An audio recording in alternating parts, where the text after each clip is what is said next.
Hello दोस्तों, welcome to Main Point Study. तो आज हम करने वाले हैं पार्ट 3 कक्षा 10 की अर्थशास्त्र का, जिसका नाम है मुद्रा और साख। और हम ये पूरा का पूरा चैप्टर जो है वो एक ही वीडियो के अंदर खत्म करने वाले हैं। और मैं आपको बता दूं कि हिंदी मीडियम वाले बच्चों को इस चैप्टर में सबसे बड़ी दिक्कत ये आती है कि सर चैप्टर तो ईजी है ना, बट इस चैप्टर के अंदर से क्वेश्चन किस वे में आएगा और उसका आंसर किस वे में करना है, ये समझने में हमें बहुत ज्यादा दिक्कत होती है। तो डोंट वरी, पहली बात तो मैंने आपकी आधी प्रॉब्लम वैसे सॉल्व कर दी कि हिंदी के नोट्स हैं।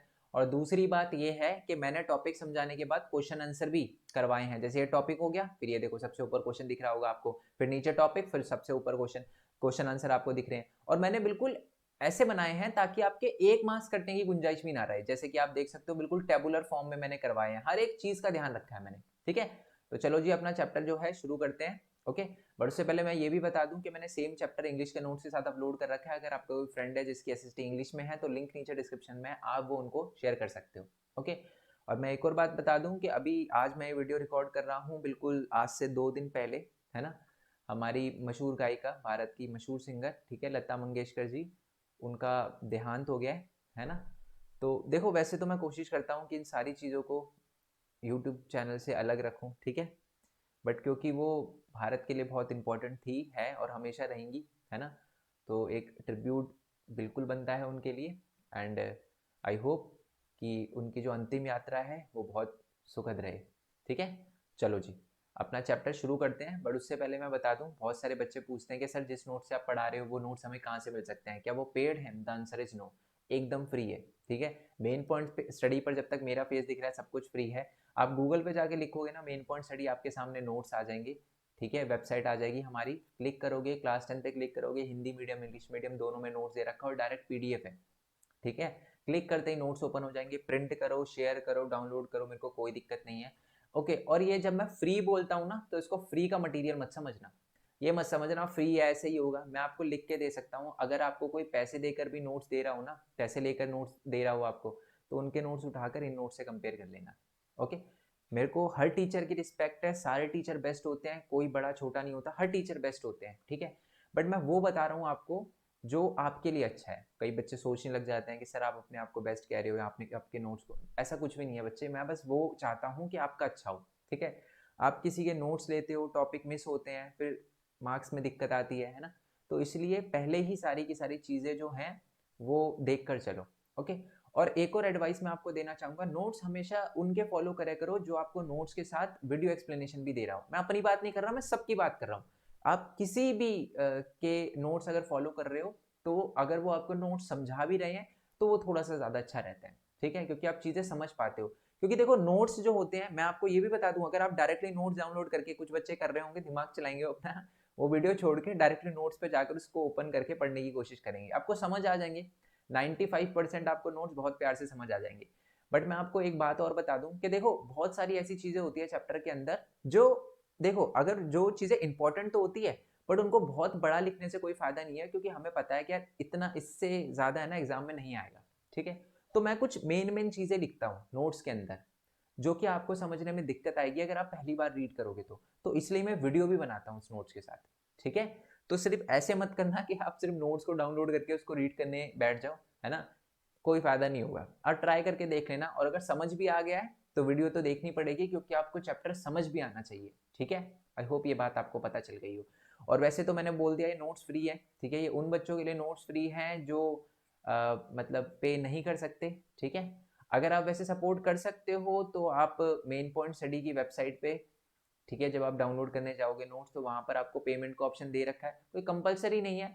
बट आप अगर कर सकते हो तो कोई दिक्कत नहीं है, क्योंकि एक टाइम पे शायद मेरे लिए भी थोड़ा सा डिफिकल्ट हो जाएगा, क्योंकि वेबसाइट का भी सर्वर वगैरह होता है, मैनेज करना डिफिकल्ट हो जाएगा मेरे लिए। तो अगर आप कर सकते हो सपोर्ट तो ठीक है, और अगर नहीं भी कर सकते तो कोई दिक्कत नहीं है, आप अच्छे मार्क्स लेकर आओ।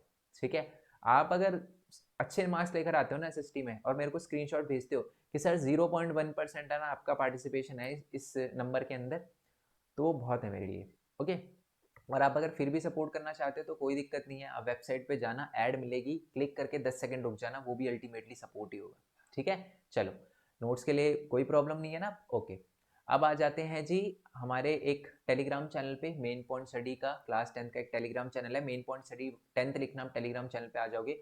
9500 से ज़्यादा बच्चे हैं, कुछ छोटे बट इंपॉर्टेंट अपडेट, कुछ क्वेश्चन वगैरह भी मैं वहाँ पर पूछता हूँ। अभी दोबारा स्टार्ट करूँगा, फर्स्ट टाइम में एमसीक्यू वगैरह बहुत पूछे थे मैंने वहाँ पर, बट यहाँ पर दोबारा से मैं क्वेश्चन वगैरह पूछना शुरू करूँगा, ठीक है? तो आप इसको ज्वाइन कर लेना, ओके जी। और साथ में हमारे डिफरेंट डिफरेंट यूट्यूब चैनल है, भरत कुमार फोरवाल ये मेरा ब्लॉगिंग चैनल है। मेन पॉइंट टेक जो है वो अर्निंग से रिलेटेड है कि एक स्टूडेंट कैसे अर्न कर सकता है। देखो एक बात मैं आपको बता देता हूँ, आपकी एज का आपकी इनकम से कोई लेना देना नहीं होता। अगर आप ये सोचते हो कि अभी हम छोटे हैं, अभी हम 12th पास करेंगे, फिर ग्रेजुएशन जाएंगे, फिर अर्निंग के बारे में सोचेंगे, अर्न करेंगे, ऐसा कुछ नहीं होता। आपकी उम्र के बच्चे जो हैं वो लाखों कमा रहे हैं, मेरे से ज़्यादा अर्निंग है उनकी। तो बहुत सारे मैंने तरीके बताए हैं जिससे आप ऑनलाइन अर्न कर सकते हो, जो आप पढ़ रहे हो उसी से, ठीक है? चलो, और साथ ही में ये जो है वो हमारी मेन पॉइंट गेमिंग का एक यूट्यूब चैनल है। बेसिकली कभी कभार मैं गेम खेल लेता हूँ तो यहाँ पर डाल देता हूँ, ठीक है?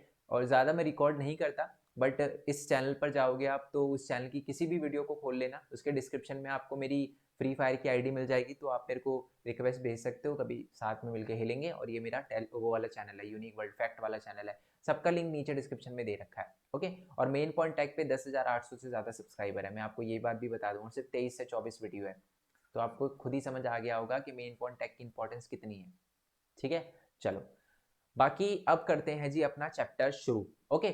चैप्टर का नाम है जी मुद्रा और साख, और हमारी प्रथा है कि हम चैप्टर के नाम से शुरू करते हैं। पहला वर्ड क्या लिखा है? मुद्रा। मुद्रा का मतलब क्या होता है? करेंसी, पैसे, नोट, सिक्के, ये होता है मुद्रा, ठीक है?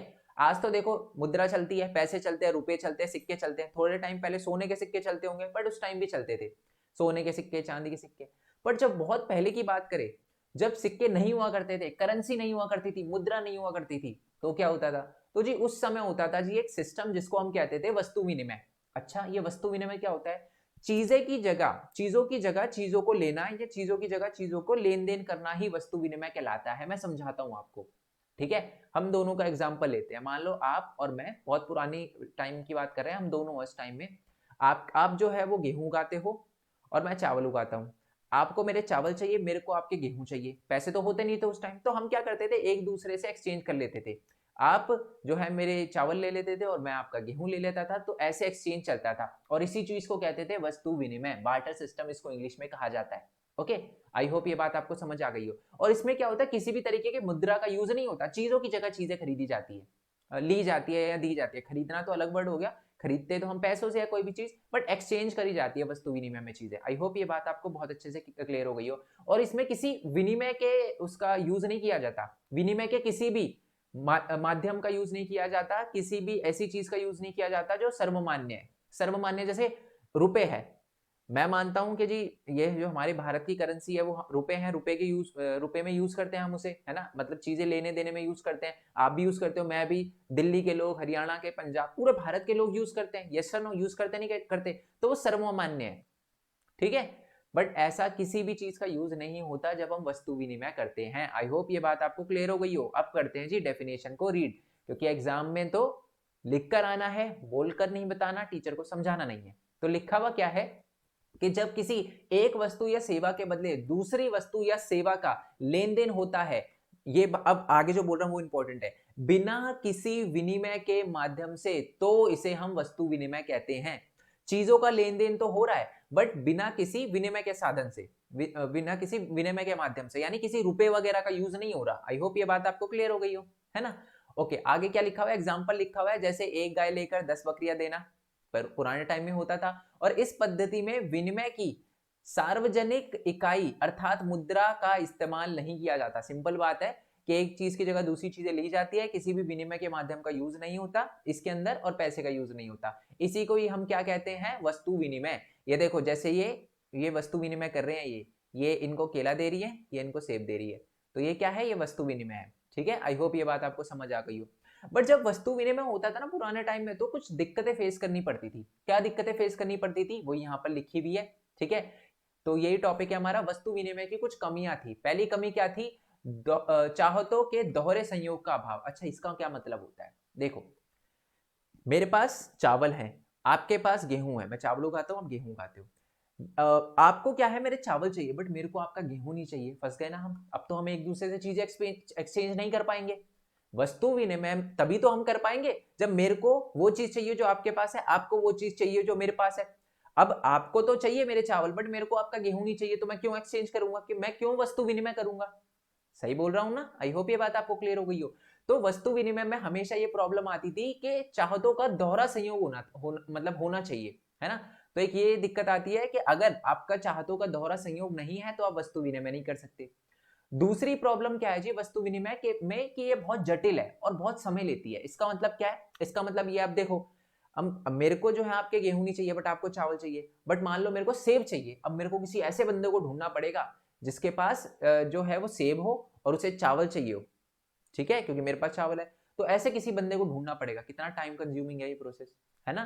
तो ये एक बहुत बड़ी दिक्कत थी। और तीसरी सबसे इंपॉर्टेंट दिक्कत, कि मूल्य के सामान्य माप का अभाव। मूल्य के सामान्य माप का अभाव, ये देखो मैं समझाता हूं आपको। आज जो है नोट यूज होते हैं या करेंसी यूज होती है, मुद्रा यूज होती है। आज आप दुकान पे जाते हो, मान लो सुबह सुबह गए आप, आपको 1 किलो चीनी मिली 50 रुपए की, ठीक है। चलो मैगी की बात करते हैं, 12 रुपए की हो गई ना मैगी, है ना? 12 रुपए की मैगी हो गई है। तो मान लो आप मैगी लेने गए, ठीक है।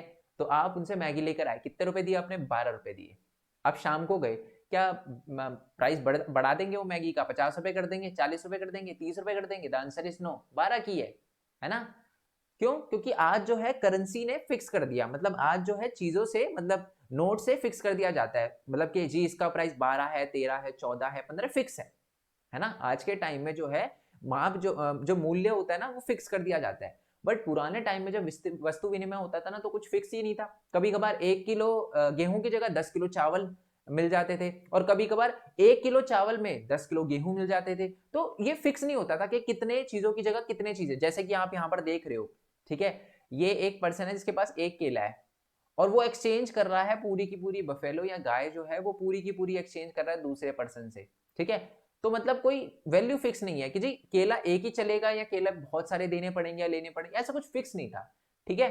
तो इन सब का सॉल्यूशन मिला हमें मुद्रा से, ठीक है। और इसी से रिलेटेड नेक्स्ट क्वेश्चन भी है, बट आई होप ये बात आपको समझ आ गई हो। समझ आ गई ना क्या क्या प्रॉब्लम थी, कि दोहरा संयोग होना चाहिए, दूसरी बात है बहुत टाइम लेता है ये, और तीसरी बात ये है कि जो सामान्य माप होता है ना उसका अभाव होता है। ओके, चलो अब नेक्स्ट क्वेश्चन जो है इस टॉपिक के अंदर से क्वेश्चन क्या आएगा, सीधा सीधा क्वेश्चन आएगा कि मुद्रा वस्तु विनिमय प्रणाली में मौजूद समस्याओं का समाधान कैसे करती है। जो आज हम ये नोट, ये सिक्के, ये जो यूज करते हैं ना, ये कॉइन वगैरह, है ना? क्योंकि सबसे ऐसे देखो, ऐसे नहीं था कि पहले डायरेक्टली वस्तु विनिमय होता था और फिर डायरेक्टली नोट चलने लग गए, ऐसा नहीं हुआ। पहले सोने के सिक्के, चांदी के सिक्के, कॉपर के सिक्के, फिर धीरे धीरे धीरे धीरे फिर हम नोट पे आए, ऐसे ऐसे होता गया, ठीक है। ये बात आपको समझ आ गई हो। तो क्वेश्चन यही है कि वस्तु विनिमय जब जो प्रणाली थी उसमें जो जो समस्या थी, तो ये जो मुद्रा जब आई तो उसने कैसे इन समस्याओं का समाधान किया। आंसर क्या लिखना है? कुछ नहीं करना, बस यही लिख देना आपको कि वस्तु विनिमय ने ये जो चाहतों का दोहरा संयोग था उसको खत्म कर दिया,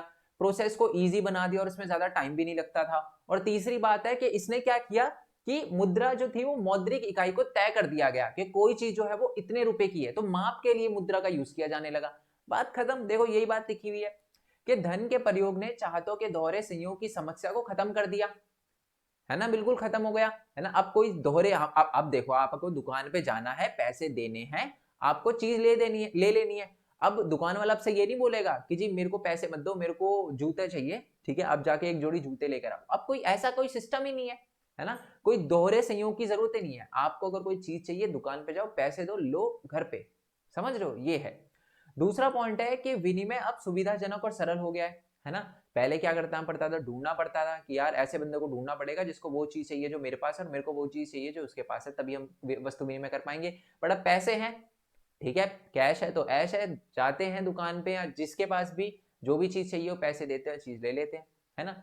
और तीसरा पॉइंट सबसे इंपॉर्टेंट यह है कि मुद्रा जो होती है वो मौद्रिक इकाई के संदर्भ में मूल्य के माप के रूप में कार्य करती है। मूल्य का माप यानी किसी भी चीजों का प्राइस एक फिक्स करने में बहुत इंपॉर्टेंट रोल निभाती है हमारी करेंसी। आई होप ये बात आपको बहुत अच्छे से क्लियर हो गई हो। चलो नेक्स्ट जो हमारा टॉपिक है, पैसे के आधुनिक रूप, मुद्रा के, मैं मुद्रा कह सकते हो, मुद्रा का आधुनिक रूप। देखो पैसा एक ऐसी चीज है जो लेन देन में विनिमय के माध्यम के रूप में कार्य कर सकती है या कार्य करती भी है, ठीक है। जैसे कि पता है कि चीजें एक्सचेंज करने के लिए, कोई भी चीज खरीदने के लिए हमें पैसे की जरूरत पड़ती है, यही वाली लाइन लिखी हुई है। सिक्के की शुरुआत पहले विभिन्न प्रकार की वस्तुओं को सिक्कों से पहले, मैं बताऊं सिक्कों की शुरुआत से पहले, पहले तो सिक्के की शुरुआत से पहले क्या होता था, वस्तु विनिमय होता था। यही बात लिखी हुई है कि विभिन्न प्रकार की वस्तुओं को पैसे के रूप में इस्तेमाल किया जाता था। उदाहरण के लिए भारत में बहुत सालों तक अनाज और मवेशी का पैसे के रूप में इस्तेमाल किया गया था। ठीक है, अब अगर हमें कोई भी चीज खरीदनी होती थी ना, तो अपने जानवरों वगैरह को बेच कर करते थे। ठीक है, मतलब एक तरह से वस्तु विनिमय हो गया, कहलाता तो वस्तु विनिमय था, जानवर है वो तो हो तो गया वस्तु विनिमय, है ना। बट उसके बाद क्या हुआ, कई सालों बाद क्या हुआ कि सोने के, चांदी के और तांबे के सिक्के का उपयोग किया जाने लगा। ठीक है, बट आज क्या होता है, आज होती है जी ये जो आधुनिक आधुनिक नोट होते हैं या आधुनिक मुद्रा होती है। आज की मुद्रा, उसको करेंसी या आधुनिक मुद्रा कहा जाता है। अच्छा, पुरानी करेंसी में और आज की करेंसी में क्या डिफरेंस है? ठीक है, मैं अगर आपसे पूछूं कि आज के नोट में और पुराने ये जो गोल्ड के कॉइन है उनमें क्या डिफरेंस होता है, एक सिंपल सा और एक बहुत इंपॉर्टेंट डिफरेंस है। पुराने जो ये सोने के, चांदी के सिक्के होते थे ना, इनकी खुद की कुछ वैल्यू होती थी। ठीक है, ये चांदी इंपॉर्टेंट था, सोना इंपॉर्टेंट था, क्या उस कागज की कोई वैल्यू है? देखो, अगर मैं कागज पे 500 रुपए लिख दूं और दूसरा हमारा जो नोट है जो आरबीआई छापती है, अगर मैं उनकी बात करूं, तो आप मेरे को बताओ कि वो 500 का नोट जिसपे मैंने साइन किया वो इंपॉर्टेंट है या जिसको आरबीआई ने प्रिंट किया वो इंपॉर्टेंट है? ऑब्वियस सी बात है, जिसको आरबीआई ने प्रिंट किया है वो इंपॉर्टेंट है। तो इससे अपने को क्या पता चला है कि कागज की कोई वैल्यू नहीं है। ठीक है, आजकल यानी जो मॉडर्न करेंसी है, जो आधुनिक करेंसी है, उसकी खुद में कोई वैल्यू नहीं है, यही बात लिखी हुई है। आधुनिक मुद्रा का उपयोग अपने आप में कोई मूल्य नहीं है, या आधुनिक मुद्रा का अपने आप में कोई मूल्य नहीं है, ये बात आपको याद रखनी है। वो जो कागज है उसका खुद में कोई मोल नहीं है। जैसे कि मैं आपको बताता हूँ, आपको पता है डीमोनेटाइजेशन हुआ था, है ना, 2018 में हुआ था डीमोनेटाइजेशन, नोटबंदी हुई थी, है ना, लाइनों में लगना पड़ा था। आई डोंट नो आप लगे नहीं लगे, बट मेरे को तो लगना पड़ा था घर वालों की वजह से। ठीक है, सारे पैसे इकट्ठे करके घर में रखे हुए थे तो इसलिए, है ना। ठीक है, तो अब हुआ क्या कि अब 2018 में डीमोनेटाइजेशन हुआ, उसके बाद है ना 500 रुपए के नोट बंद हो गए। एक टाइम पे जो 500 रुपए बहुत ज्यादा वैल्यूबल थे, वो कागज का टुकड़ा जो बहुत ज्यादा वैल्यूबल था, अब वो वैल्यू कुछ भी नहीं है उसकी, है ना। क्यों नहीं है? क्योंकि अब उसकी वैल्यू खत्म हो गई, तो मतलब वो अब कागज का टुकड़ा ही रह गया। ओके, आई होप ये बात आपको समझ आ गई हो कि उस कागज के टुकड़े की खुद की कोई वैल्यू नहीं है। जब सोने का सिक्का था तो सोने की वैल्यू थी, पहले भी थी, आज भी है। बट वो हमारा जो नोट होता है ना, उस कागज की कोई वैल्यू नहीं होती, यही बात लिखी हुई है। ओके, आई होप ये बात आपको समझ आ गई हो। बट एक सोचने वाली बात है कि सर हम ये कागज के टुकड़े को मानते क्यों हैं फिर, मतलब हम उसको पैसे के रूप में यूज क्यों कर रहे हैं? जैसे मैंने बोला सर, अगर अगर मान लो, लेट्स अज्यूम कि बिल्कुल सेम सेम 500 का नोट मैं छाप दूं और उस पर अपने साइन कर दूं, क्या वो यूज होगा? The answer is no. क्यों यूज नहीं होगा? वही नेक्स्ट क्वेश्चन इसी से रिलेटेड है कि हम मुद्रा का उपयोग विनिमय के माध्यम के रूप में क्यों करते हैं। हम ये जो मुद्रा है, आधुनिक मुद्रा है, करेंसी है, नोट है, सिक्के हैं, उनका यूज क्यों करते हैं, खुद के क्यों नहीं बना लेते? तो यही है आंसर। अब देखो 4 पॉइंट है, चारों के चारों आपको लिखने हैं। तो पहला पॉइंट क्या लिखा है कि सरकार द्वारा स्वीकृत। ठीक है, आपने कभी देखा होगा कि नोट पे लिखा होता है कि मैं धारक को 10 रुपए या 100 रुपए देने का वचन अता करता हूं, या ऐसा कुछ लिखा हुआ होता है। ठीक है, तो इसका मतलब क्या है कि उसको भारत सरकार यानी इंडियन गवर्नमेंट के द्वारा स्वीकृति मिली हुई होती है, तो इसलिए हम उसको एज अ करेंसी यूज करते हैं। दूसरी बात है कि इसकी है ना जो आपूर्ति होती है, आपूर्ति यानी मैं आपको कह सकता हूं कि जो सप्लाई होती है, इसको प्रिंट करने का काम जो होता है आरबीआई का होता है, रिजर्व बैंक ऑफ इंडिया का होता है। ठीक है, और जो रिजर्व बैंक ऑफ इंडिया है वो सेंट्रल गवर्नमेंट के कहने पे ही, भारत सरकार के कहने पर ही नोट छापती है। ठीक है, तो इसलिए भी हम क्या करते हैं, हम वो जो कागज का टुकड़ा है जो आरबीआई छापती है उसको एज अ करेंसी यूज करते हैं। आई होप ये बात आपको पता चल गई हो। पहला पॉइंट क्या है कि हम मुद्रा को यूज क्यों करते हैं विनिमय के साधन में। पहली बात तो ये है कि जो सरकार होती है वो एक तरह से स्वीकृति देती है, किसको, हमारे उस नोट को, उस कागज के टुकड़े को, है ना, अधिकृत होता है वो उसके जरिए, है ना, ऑथराइज्ड होता है जिसको इंग्लिश में बोलते हैं। और दूसरी बात ये होती है कि इसकी सप्लाई जो है, इसको प्रिंट करने का काम आरबीआई का होता है। आई होप ये बात आपको समझ आ गई हो। और आरबीआई किसके बिहाफ पे छापता है? वो छापता है हमारे सेंट्रल गवर्नमेंट के कहने पे। ओके, चलो तीसरा पॉइंट क्या लिखा हुआ है कि भारत में कोई भी भारतीय मुद्रा स्वीकार करने से मना नहीं कर सकता। जब मैंने बच्चे को ये लाइन पढ़ाई थी ना, तो उस बच्चे ने मेरे को ये बोला था कि सर मेरा नोट उसने एक्सेप्ट नहीं किया। मैंने कहा क्यों? कहते सर फटा हुआ था। क्या ऐसे देखो, इसके तो नहीं, आपका नोट फटा हुआ नहीं होना चाहिए, बाकी तो एक्सेप्ट करेगा वो, डोंट वरी। ठीक है, अभी याद होगा आपको, कुछ टाइम में ना पहले एक न्यूज़ फैली थी कि 10 के सिक्के बंद हो जाएंगे, ये हो जाएगा, वो हो जाएगा, और इसके चक्कर में बहुत सारे लोग जो थे वो परेशान हो रहे थे। और उन्होंने, मैंने खुद देखा बहुत सारे लोगों ने, जब शॉपकीपर ने लेना बंद कर दिया तो बहुत सारे उन्होंने पुलिस पे कंप्लेन कर दी कि ले ही नहीं रहा। फिर वो जब पुलिस वाले आए तो उन्होंने लेना शुरू कर दिया। ठीक है, तो इससे हमें क्या पता चलता है कि हमें जो है वो मतलब करेंसी को लेने से इंडिया के अंदर एटलीस्ट कोई मना नहीं कर सकता। आई होप ये बात आपको क्लियर हो गई हो। ओके, यही बात लिखी हुई है कि भारत में कोई भी भारतीय मुद्रा स्वीकार करने से मना नहीं कर सकता।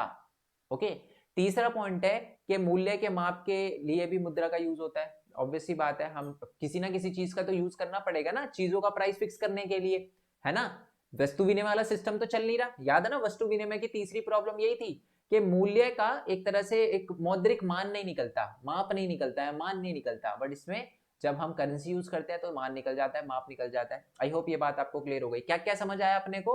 अपने को समझ आया है कि ये सेंट्रल गवर्नमेंट या भारतीय सरकार द्वारा अधिकृत होता है, ऑथराइज्ड होता है, इसकी सप्लाई जो है वो आरबीआई देखता है, इसलिए हम इसको एज अ करेंसी यूज करते हैं। तीसरा, इसको लेने से कोई मना नहीं कर सकता। और चौथा और लास्ट पॉइंट है कि इसको हम एज अ मेजर यूज करते हैं कि हम कैसे किसी चीज को मतलब किसी चीज का मूल्य तय करते हैं। ठीक है, आई होप ये बात आपको क्लियर हो गई हो। ठीक है, चलो जी। ओके, अब आते हैं थोड़ा सा नेक्स्ट टॉपिक पे, बट उससे हाँ नेक्स्ट टॉपिक पे आते हैं। इसमें लिखा है मांग जमा। अच्छा, ये मांग जमा का मतलब क्या होता है जी? मांग जमा का क्या मतलब होता है, मैं आपको समझाता हूँ। देखो, लेट्स अज्यूम कि आपके पास कुछ पैसे हैं, ठीक है। तो अब आपकी वो सेविंग है, तो आप उसको कहाँ रखोगे? बैंक में रखोगे, ठीक है। डिमोनेटाइजेशन के बाद तो लोगों को बहुत अच्छे से समझ आ चुका है कि अपने पैसे बैंक में रखो, वो थोड़ा ज्यादा सेफ रहता है। एटलीस्ट कुछ हो गया तो लाइन में तो नहीं लगना पड़ेगा, है ना। तो अब क्या है कि आप जो अपने पैसे, मान लो देखो लोग पैसे कमाते हैं, उनको थोड़ा पैसा सेव करते हैं तो उसे बैंक में जमा कराते हैं। ओके, और बैंक है ना उस पर कुछ इंटरेस्ट देता है। आपने बैंक में 10 रुपए जमा कराए, बैंक आपको 11 रुपए देता है। ये बात आपको पता है ना, 10 रुपए की जगह वो आपको 11 रुपए देगा। और साथ ही में वो जो पैसा होता है ना उसको हम मांग जमा कहते हैं। अच्छा, मांग जमा क्यों कहते हैं? वो जो पैसे आपने जमा कराए ना उसको हम मांग जमा कहते हैं, क्योंकि जब भी आपकी मांग हो तब आप अपने पैसे वापस निकाल सकते हो, इसी को हम मांग जमा कहते हैं। क्लियर हो गया? तो मतलब आपके बैंक अकाउंट में जो पैसे जमा है ना उनको आप मांग जमा भी कह सकते हो, जिसको इंग्लिश में डिमांड डिपॉजिट कहा जाता है। ओके, क्लियर हो गया? चलो जी। अब देखो, लोग अपनी अतिरिक्त आय और बचत को बैंक में जमा कराते हैं। इस तरह लोगों का धन बैंकों के पास सुरक्षित रहता है और इस पर सूद भी मिलता है। सूद का मतलब होता है इंटरेस्ट, ठीक है। बैंक जो है वो इंटरेस्ट देती है ना लोगों को जो अपने पैसे जमा कराते हैं। लोगों को अपनी आवश्यकताओं के अनुसार इसमें से धन निकालने की सुविधा भी उपलब्ध होती है। जब मर्जी मन करे अपने पैसे निकालने आप बैंक में जा सकते हो, बैंक आपको निकाल कर देगा। और इसी वजह से जो बैंक खातों में जमा धन को, और ये बात लिखी हुई है कि चूंकि बैंक खातों में जमा धन को मांग होने पर निकाला जा सकता है, इसलिए इस जमा को मांग जमा कहा जाता है। ठीक है जी, आई होप ये बात आपको क्लियर हो गई हो। अच्छा, अपने बैंक में जब आप पैसे जमा कराते हो ना तो बैंक आपको बहुत सारी फैसिलिटी देता है, ठीक है। और उसमें से एक फैसिलिटी जो है वो है चेक की फैसिलिटी, ठीक है।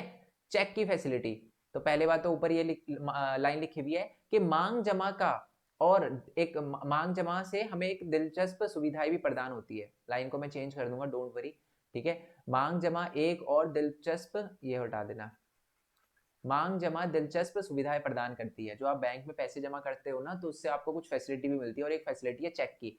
अब चेक मेरे को लगता नहीं है कि मेरे को आपको समझाने की जरूरत है। बेसिकली चेक क्या होता है? कागज होता है, ठीक है।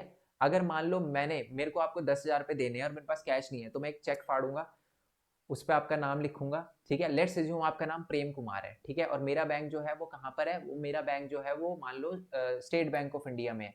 तो ये मेरा चेक है, ये इसमें चेक की फोटो बना रखी है। तो मान लो ये जो है वो चेक है। इसमें आप देखोगे कि यहाँ पर अकाउंट पे ही लिखा है, यानी मेरे अकाउंट से निकाल कर इनके अकाउंट यानी प्रेम कुमार के अकाउंट में डाल दो। कितने रुपए जी? 57,000 रुपए। और यहाँ मैंने अपने साइन कर दिए, भरत साइन कर दिया वैसे तो मैंने, ठीक है, साइन कर दिया। और यहाँ पर मेरे बैंक का नाम लिखा है, इसे चेक नंबर कहते हैं। ओके, बहुत कम चांसेस है कि ऐसे कभी आपको बनाने के लिए आ जाए, आएगा नहीं, बट फिर भी हमको रिस्क नहीं लेना, इसलिए मैंने पिक्चर डाल दी। अब आपको कोई दिक्कत नहीं रहनी चाहिए। डेफिनेशन पढ़ते हैं इसकी, कि एक चेक एक कागज है जो बैंकों को उस व्यक्ति के खाते से एक विशिष्ट राशि का भुगतान करने का निर्देश देता है। यानी मेरे अकाउंट से एक विशेष राशि को भुगतान करने का निर्देश देता है, जिसके नाम पर चेक जारी किया गया है, उसको देता है जिसके नाम पे चेक बना है। यानी मेरे बैंक से निकालकर, उस कागज में लिखा होता है कि मेरे बैंक से पैसे निकालकर, एक निर्देश लिखा हुआ होता है कि मेरे बैंक से, जिसका बैंक है, जिसका बैंक अकाउंट है, उसके बैंक से पैसे निकालकर दूसरे वाले के बैंक में डाल दो जिसका नाम पर वो चेक बना हुआ है। इसके अंदर ये चेक जो है वो प्रेम कुमार के नाम पे बना हुआ था, इसलिए जो पैसे है वो प्रेम कुमार के अकाउंट में जाएंगे। ओके, आई होप ये बात आपको क्लियर हो गई हो।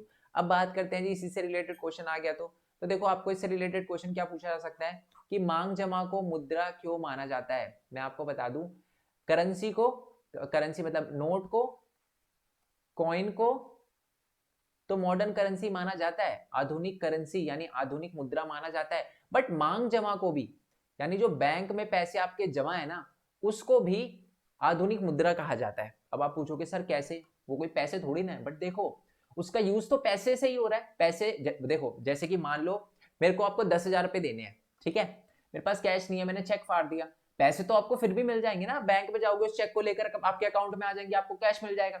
तो मेन जो चीज होती है मुद्रा, उसी चीज को तो कहते हैं कि जो एक विनिमय का साधन बने। तो विनिमय का साधन बन तो गया, चाहे करेंसी बने, चाहे वो नोट बने, चाहे वो चेक बने, बट बन तो गया ना विनिमय का साधन, बात खत्म।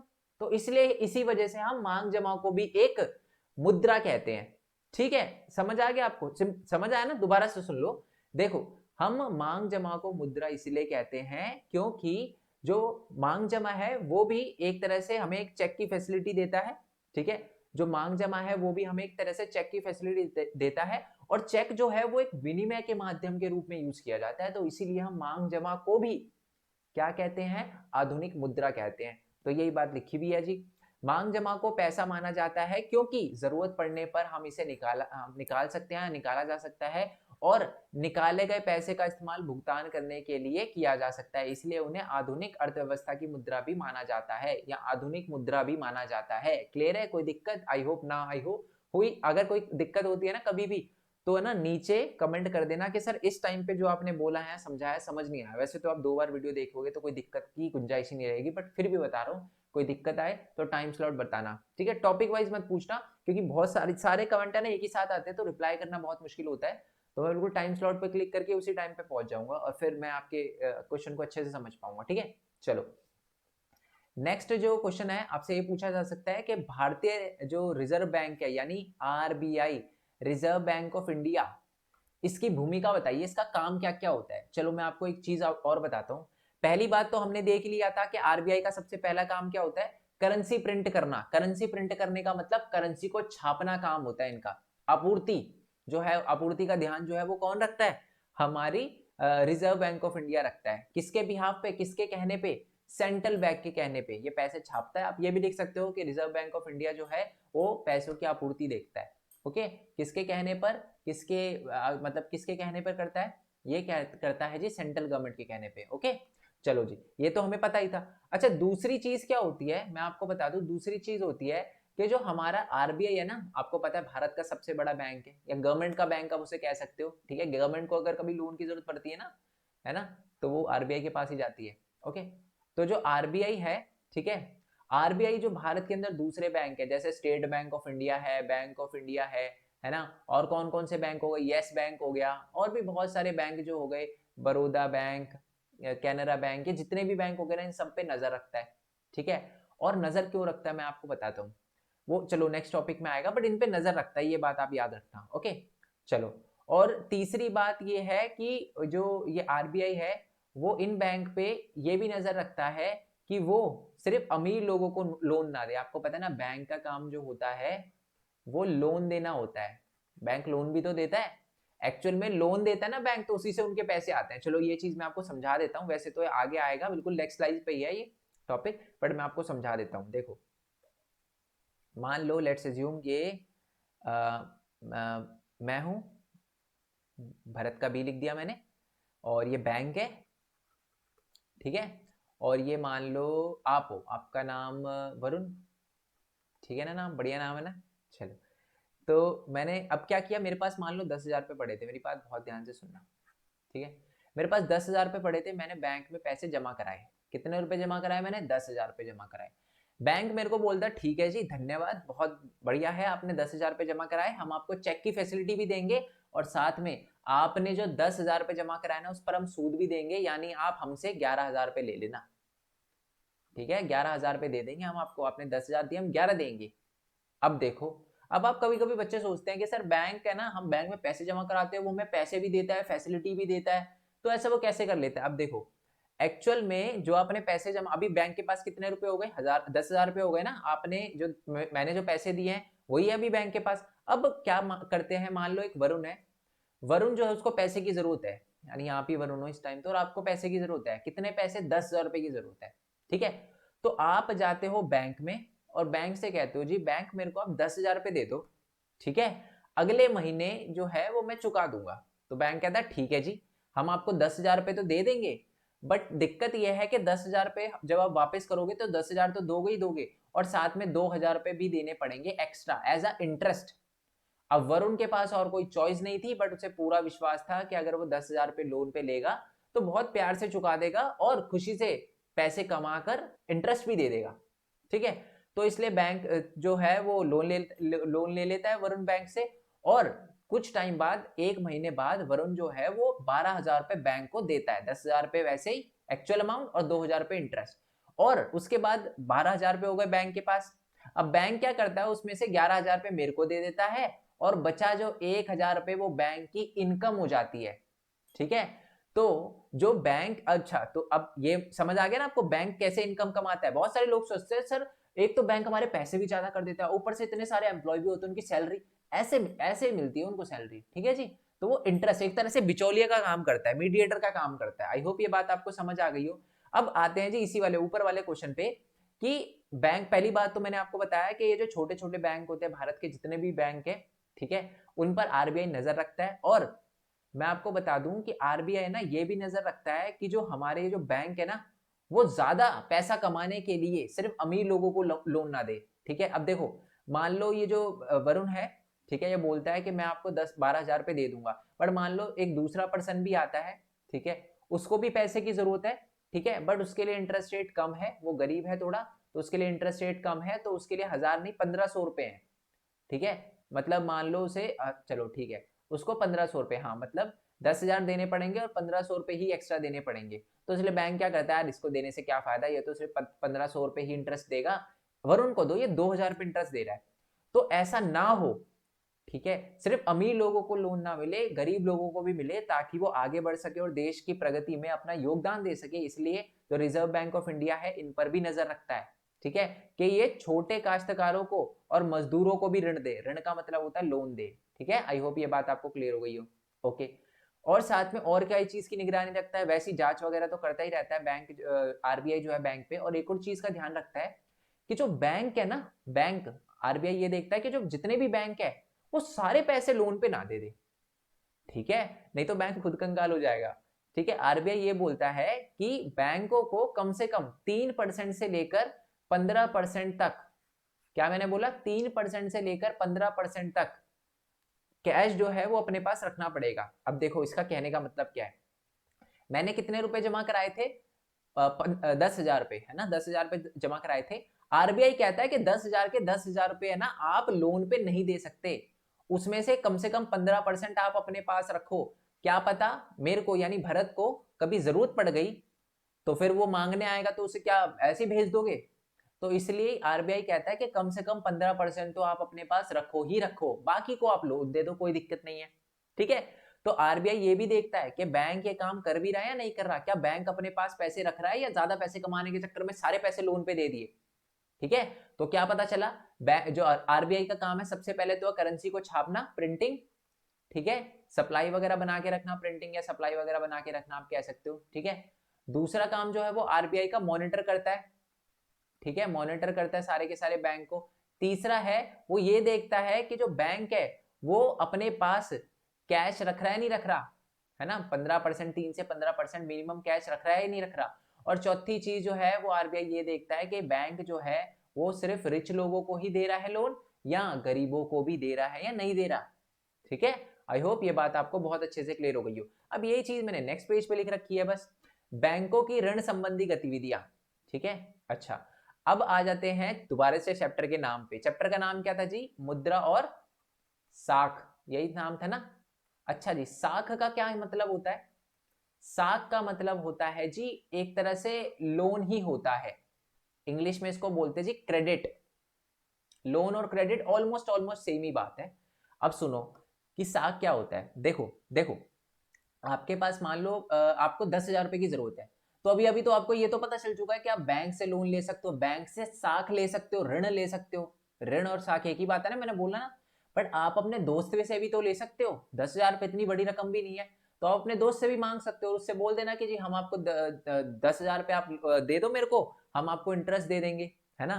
बट ये बात आपको समझ आ गई ना कि कब आप है ना सिर्फ लोन लेने के लिए सिर्फ अपने बैंक के पास ही नहीं जा सकते, आप और भी लोगों के पास जा सकते हो लोन लेने के लिए, ब्याज पे पैसे लेने। ये बात आपने सुनी होगी, इंडिया के अंदर तो चलता है ये कि ब्याज पे पैसे लिए जाते हैं, है ना। तो एक्चुअल में वो ब्याज है ना हम बैंक से भी ले सकते हैं, बट बहुत सारे लोग जो हैं बाकी अपने दोस्तों वगैरह से, फैमिली वगैरह से, रिश्तेदारों से या किसी से भी लोन लेते हैं इंटरेस्ट पे। ठीक है, आई होप ये बात आपको समझ आ गई हो। तो मेरे कहने का मतलब ये है कि जो ऋण देने वाला होता है ना, वो बैंक भी हो सकता है और कोई नॉर्मल पर्सन भी हो सकता है। अभी अगर बैंक मेरे को 10,000 रुपए दे, अगर मेरे को 10,000 की जरूरत पड़ जाए, 10,000 रुपए मेरे को बैंक दे, तो इसका मतलब जो ऋणदाता है वो बैंक है। अगर मेरे को आप दे रहे हो 10,000 रुपए, तो आप ऋणदाता हो। ठीक है, आई होप ये बात आपको क्लियर हो गई हो।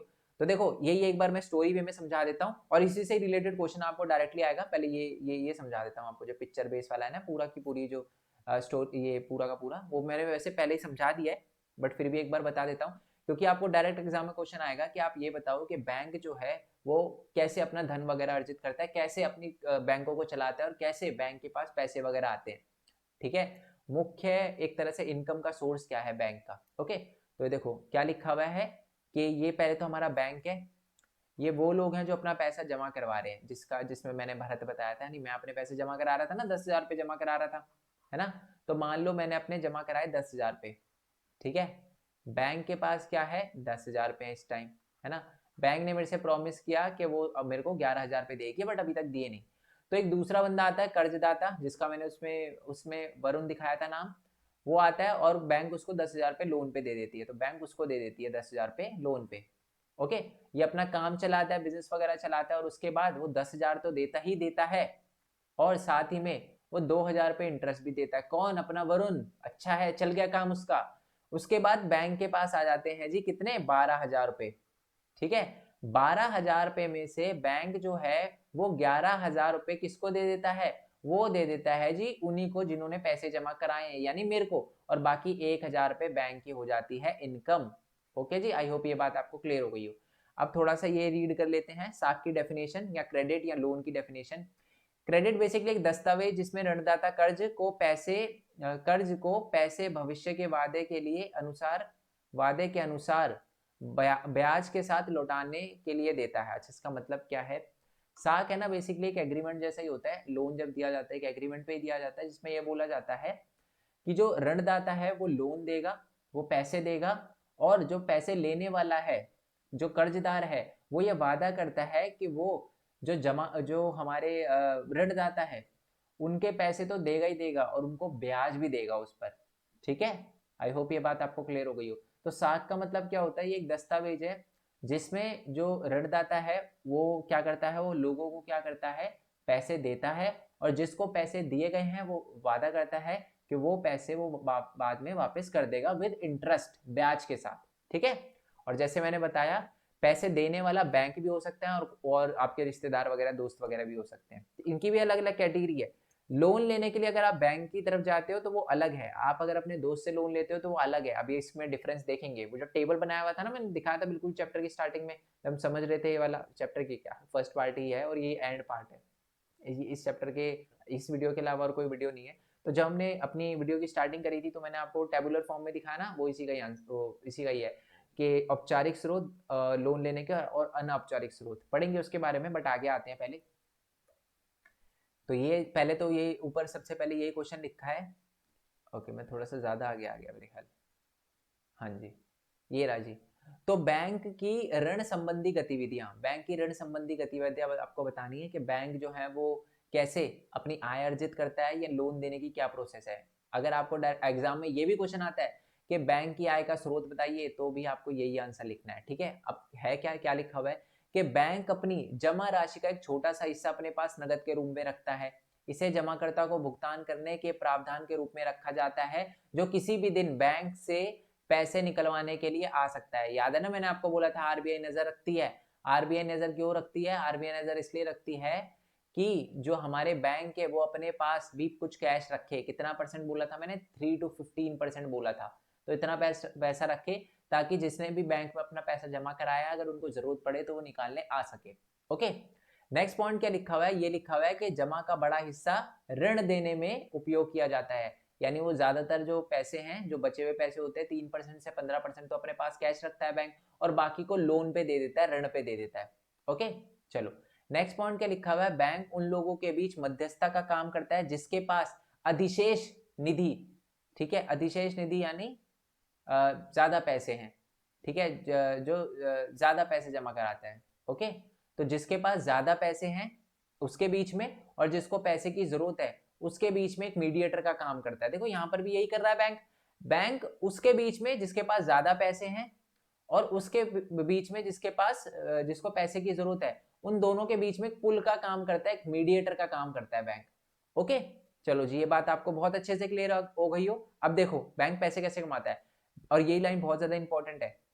बैंक ऋण पर उच्च ब्याज दर वसूलता है। जो उसने लोन दिया उस पर ज्यादा पैसे लेता है, जो जमा पर देते हैं, और बैंक के लिए यह आय का स्रोत है। ठीक है, मतलब इसमें यह लिखा हुआ है बैंक ऋण पर उच्च ब्याज दर वसूलता है जो वह जमा पर देते हैं।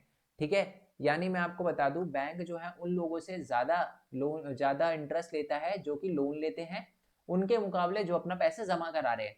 अगर कोई जमा करा रहा है अपने पैसे तो उसको कम इंटरेस्ट मिलेगा, बट अगर कोई लोन लेने आया तो उसको ज्यादा इंटरेस्ट रेट पे करना पड़ेगा। आई होप ये बात आपको बहुत अच्छे से क्लियर हो गई हो। ओके, और अगर आपसे पूछा जाए कि बैंक की आय के स्रोत, तो भी आपको यही आंसर लिखना है। ओके जी, आई होप ये आपको बहुत अच्छे से क्लियर हो गया हो। अब मेरी बात बहुत ध्यान से सुनना। जैसे मैंने बोला कि कुछ कुछ लोग ऐसे होते हैं जो बैंक से लोन लेते हैं, और कुछ कुछ लोग जो होते हैं जैसे गांव में क्या होते हैं, जो छोटे फार्मर होते हैं ना, वो बड़े बड़े फार्मर से, साहूकारों से लोन वगैरह लेते हैं, पैसे वगैरह लेते हैं। ठीक है, और एक्चुअल में जो बड़े बड़े साहूकार होते हैं ना, वो कभी कभार उनका फायदा भी उठाते हैं। कैसे, मैं आपको बताता हूँ। देखो, मान लो मैं एक मतलब मेरे को जरूरत है, मैं किसान हूँ, छोटा किसान हूँ, मेरे को 10,000 रुपये चाहिए।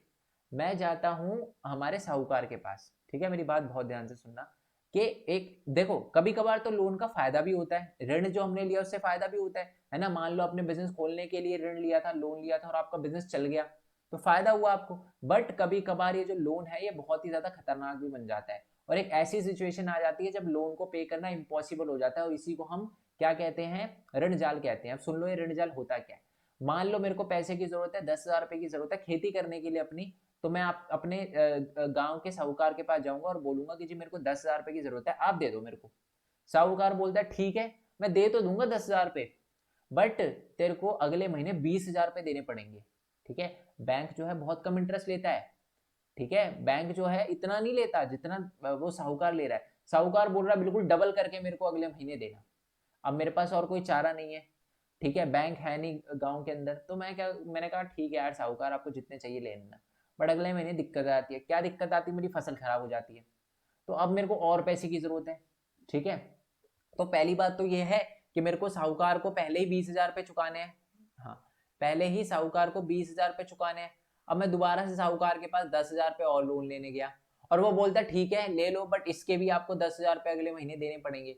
तो ये 20,000 रुपये हो गए अगले महीने, तो मतलब 40,000। अब वो 40,000 में से उसकी जो फसल होगी उसमें उसको सिर्फ 10,000 रुपये का फायदा हुआ। अगर वो 10,000 रुपये दे भी देता है तो बाकी 30,000 का लोन अभी भी उसके सर पे चढ़ा हुआ है साहूकार का। तो अब क्या है कि वो जैसे जैसे टाइम बीतता जाएगा, वैसे साहूकार तो अपने पैसे डबल करता जाएगा ना। वो बोलेगा कि जी अभी 10,000 है, अगले महीने 20,000 देना, फिर 40,000 देना, फिर 80,000 देना, ऐसे वो अपने पैसे डबल करता जाएगा। तो इससे जो होता है वो हमारे किसानों को बहुत ज्यादा नुकसान होता है, और जो लोन होता है उसको पे करना, जो ऋण लिया है हमारे किसानों ने उसको पे करना इम्पॉसिबल हो जाता है। तो इसी को कहते हैं हम ऋण जाल। ठीक है जी, ऋण जाल कहते हैं। ओके जी, तो इसकी डेफिनेशन कहते हैं एक ऐसी स्थिति जिसमें कर्ज चुकाना मुश्किल या असंभव हो जाए। ये बात आपको बहुत अच्छे से क्लियर हो गई हो। अच्छा, जब आप बैंक के अंदर जाते हो, अब हम दोबारा बैंक पे आ जाते हैं, जब आप बैंक के अंदर जाते हो लोन लेने, तो आप क्या कहते हो कि जी लोन चाहिए, हैं? तो वो आपको खिड़की से पैसे निकाल के दे देते हैं? The answer is no. Loan की एक प्रोसेस होती है, लोन ऐसे नहीं मिलता। तो लोन जब दिया जाता है ना, तो एक एग्रीमेंट बनता है, और उसी को कहते हैं हम ऋण की शर्तें। ठीक है, उस एग्रीमेंट में क्या क्या लिखा होता है? उस एग्रीमेंट में लिखा होता है कि कर्ज किसको दिया जा रहा है, मतलब लोन किसको दिया जा रहा है, और साथ ही में लोन किसको, अच्छा ये सॉरी, ओके यहाँ पर है ये, ठीक है। ऋण की शर्तें ये है, ये ऋणाधार है, मैं बताऊंगा ये क्या होता है। ठीक है, ऋणाधार भी बहुत इंपॉर्टेंट होता है। बेसिकली ऋणाधार को मैं हिंदी में बोलूँ ना, तो कोई चीज गिरवी रखवाते हैं, मैं समझाऊंगा। बट ये जो ऋण की शर्तें हैं, बेसिकली ये कुछ एक एग्रीमेंट होता है, जिसमें क्या लिखा हुआ होता है? ब्याज दर, कि अगर आपने बैंक से पैसे लिए हैं तो आप कितने परसेंट जो है इंटरेस्ट उसका लौटाओगे। साथ में हमारा समर्थक ऋणाधार, ऋणाधार का मतलब है कि देखो बैंक को ना डर होता है कि मान लो आप मान चलो 10,000 तो कुछ नहीं, मान लो मैंने बैंक से 1 करोड़ रुपए मांगे, ठीक है, तो बैंक ऐसे ही मेरे को 1 करोड़ रुपए थोड़ा ना दे देगा। बैंक ये बोलेगा कि भैया कुछ चीज तो गिरवी रखवाओ, अगर मान लो कुछ हो जाता है आपको बाद में, तो हम वो चीज बेचकर अपना पैसा तो रिकवर कर सके, है ना। तो इसलिए बैंक क्या बोलता है कि आपको कुछ ऋणाधार रखना पड़ेगा। अब ऋणाधार का मतलब क्या होता है? समर्थक ऋणाधार ऐसी संपत्ति है, या ऋणाधार भी लिख दोगे ना, ऋणाधार एक ऐसी संपत्ति है जिसका मालिक कर्जदार है, जो लोन लेने गया। जैसे मान लो मैं गया बैंक से लोन लेने 1 करोड़ रुपए का, तो बैंक कहता है जी आपके नाम पे जो घर है ना, वो आप गिरवी रखवाओ, समझ गए। तो मेरे नाम पे जो ये बेसिकली है ना, जो हमारा ऋणाधार होता है, वो एक ऐसी संपत्ति होती है जो कर्जदार की हो। वो घर भी हो सकता है, भूमि, इमारत, गाड़ी, पशु, बैल, कुछ भी हो सकता है। ठीक है, कुछ भी हो सकता है। बैंक में जमा पैसे भी एक तरह से आपका वो हो सकती है, क्या कहते हैं उसको, ऋणाधार हो सकती है, कोलेटरल हो सकती है। ठीक है, क्योंकि आपको पता है, मान लो आपका अकाउंट जो है वो आपके अकाउंट में 10 लाख, आप देख मैं आपको समझाता हूँ, देखो मान लो आपके अकाउंट में 1 करोड़ रुपए हैं। ठीक है, लेट्स अज्यूम आपके अकाउंट में 1 करोड़ रुपए हैं और आपको 50 लाख की और जरूरत है। ठीक है, आप बैंक के पास गए और बोला कि जी मेरे को 50 लाख रुपए की जरूरत है। ठीक है, अब बैंक ने पूछा क्या गिरवी रखवाना है, कोई चीज गिरवी रखाओ, तो बैंक को जाकर आपने बोला कि बात ऐसी है, गिरवी की क्या जरूरत है, मेरे पूरे बैंक में मतलब मैंने पहले ही 1 करोड़ रुपए जमा करा रखे हैं, आप मेरे से 50 लाख रुपए के लिए वो मांग रहे हो, तो जमा करा तो रखे हैं मैंने। तो उसको भी एज अ गारंटी या एज अ एक तरह से कह सकते हो गिरवी की चीज यूज मतलब मान लेते हैं वो। ठीक है कि जी हाँ 1 करोड़ रुपए तो इसने जमा करा रखे हैं, तो अगर कुछ नहीं हुआ और नहीं दे पाया तो इसके बैंक से काट लेंगे। ठीक है, ओके जी। और इसका इस्तेमाल वह उधारदाता को गारंटी देने के रूप में करता है कि जब तक ऋण का भुगतान नहीं हो जाता, ओके इसमें ये लिखा हुआ है कि ये एक तरह से गारंटी के रूप में यूज होता है जब तक जो हमारा जो कर्जदार है वो अपना लोन वापस ना कर दे। ठीक है, मान लो मैंने बैंक के पास 1 करोड़ रुपए लोन लेने गया, ठीक है, और मैं मेरे अकाउंट में इतने पैसे नहीं है, ठीक है, मतलब बैंक बोल रहा है कि आपके अकाउंट को हम कोलेटरल यानी गिरवी की चीज नहीं मान सकते, आपके अकाउंट में इतने पैसे ही नहीं है।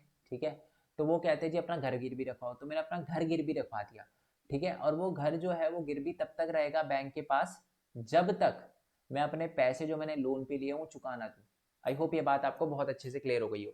ठीक है, तो ऋण की शर्तें आपको समझ आ गई। तो ऋण की शर्तें बेसिकली एक डॉक्यूमेंट है जिसमें ये लिखा होता है कि ब्याज का दर कितना है, ऋणाधार कितना है, ठीक है, और भी आवश्यक कागजात। ठीक है, ऐसे थोड़ी ना आप किसी को भी लोन दे दोगे, पूरी डिटेल चेक करी जाती है, Aadhaar card, PAN card, ration card, ये कार्ड, वो कार्ड, पासपोर्ट, ये सब चीजें जो हैं वो देनी पड़ती है। ओके, और भुगतान के तरीकों में भी सम्मिलित है। भुगतान का तरीका यानी ये जो आपने पैसे लिए हैं लोन पे, वो आप पे कैसे करोगे, वो आप कैश दोगे, वो आप चेक दोगे, वो आप कैसे दोगे। ठीक है, क्योंकि इसमें भी बहुत लफड़ा है टैक्स वगैरह का। तो पहले ही जो बैंक है वो पूरा क्लियर करके रखता है कि भाई आप पैसे दोगे कैसे। ठीक है, आई होप ये बात आपको क्लियर हो गई हो। तो ये पूरा था हमारा ऋण की शर्तें। आई होप ये वाला टॉपिक आपको समझ आ गया। उसमें मैंने ये समझाया कि बैंक पैसे कैसे कमाते हैं, खत्म नहीं हुआ अभी, थोड़े से और है कि बैंक पैसे कैसे कमाता है। ओके, उसके बाद हमने ये देखा था कि जो ऋण जाल देखा था कि कभी कभार लोन से फायदा होता है बट कभी कभार लोन से बहुत ज्यादा नुकसान भी होता है। तो लोन के नुकसान देखे थे हमने कि एक ऐसी सिचुएशन भी आ जाती है कभी कभार लोगों के पास जिन्होंने लोन लिया है कि वो लोन चुका ना पाए। ठीक है, बिल्कुल चुकाना असंभव हो जाए, लोन पे लोन चढ़ता जाए उनके पास। ठीक है, और उसी को हम कहते हैं जो ऋण जाल। ठीक है, हमारा पाकिस्तान जो है पड़ोस वाली कंट्री, उनके साथ भी यही हो रहा है। मैं आपको बताता हूँ उन्होंने क्या करा। चाइना से उन्होंने लोन लिया था, तो अब क्या किया, चाइना ने उनसे वापस मांगा कि जी लोन दो विद इंटरेस्ट। अब उनके पास है नहीं, $3 बिलियन की बात है, $3 बिलियन उन्होंने चाइना से लोन पे लिए। चाइना ने बोला मेरे को जरूरत है $3 बिलियन वापस दो, तो इन्होंने क्या किया, उनके पास खुद नहीं थे, तो अब ये गए सऊदी अरेबिया के पास और उनको बोला भैया आप दे दो लोन, आप तो हमारे करता धरता हो, आप दे दो लोन। बैंक तो सऊदी ने बोला ठीक है हम आपकी हेल्प करेंगे, तो सऊदियों ने लोन दे दिया। कितना? 4 बिलियन का, क्योंकि भैया चाइना से लोन लिया है तो उनको इंटरेस्ट भी तो देना पड़ेगा। तो चाइना तो उन्होंने सऊदी अरब से पैसे लिए $4 बिलियन, सऊदी भी कहता है कि भैया आपको भी इंटरेस्ट पे करना पड़ेगा हमको, हम ऐसे थोड़ा ना, हम 4 बिलियन कोई छोटी अमाउंट थोड़ा ना होती है। तो फिर पाकिस्तान ने कहा ठीक है हम चुका देंगे, तो उन्होंने 4 बिलियन लिए और पहले चाइना को पकड़ा है, बट अब सऊदी का लोन चढ़ गया है ना।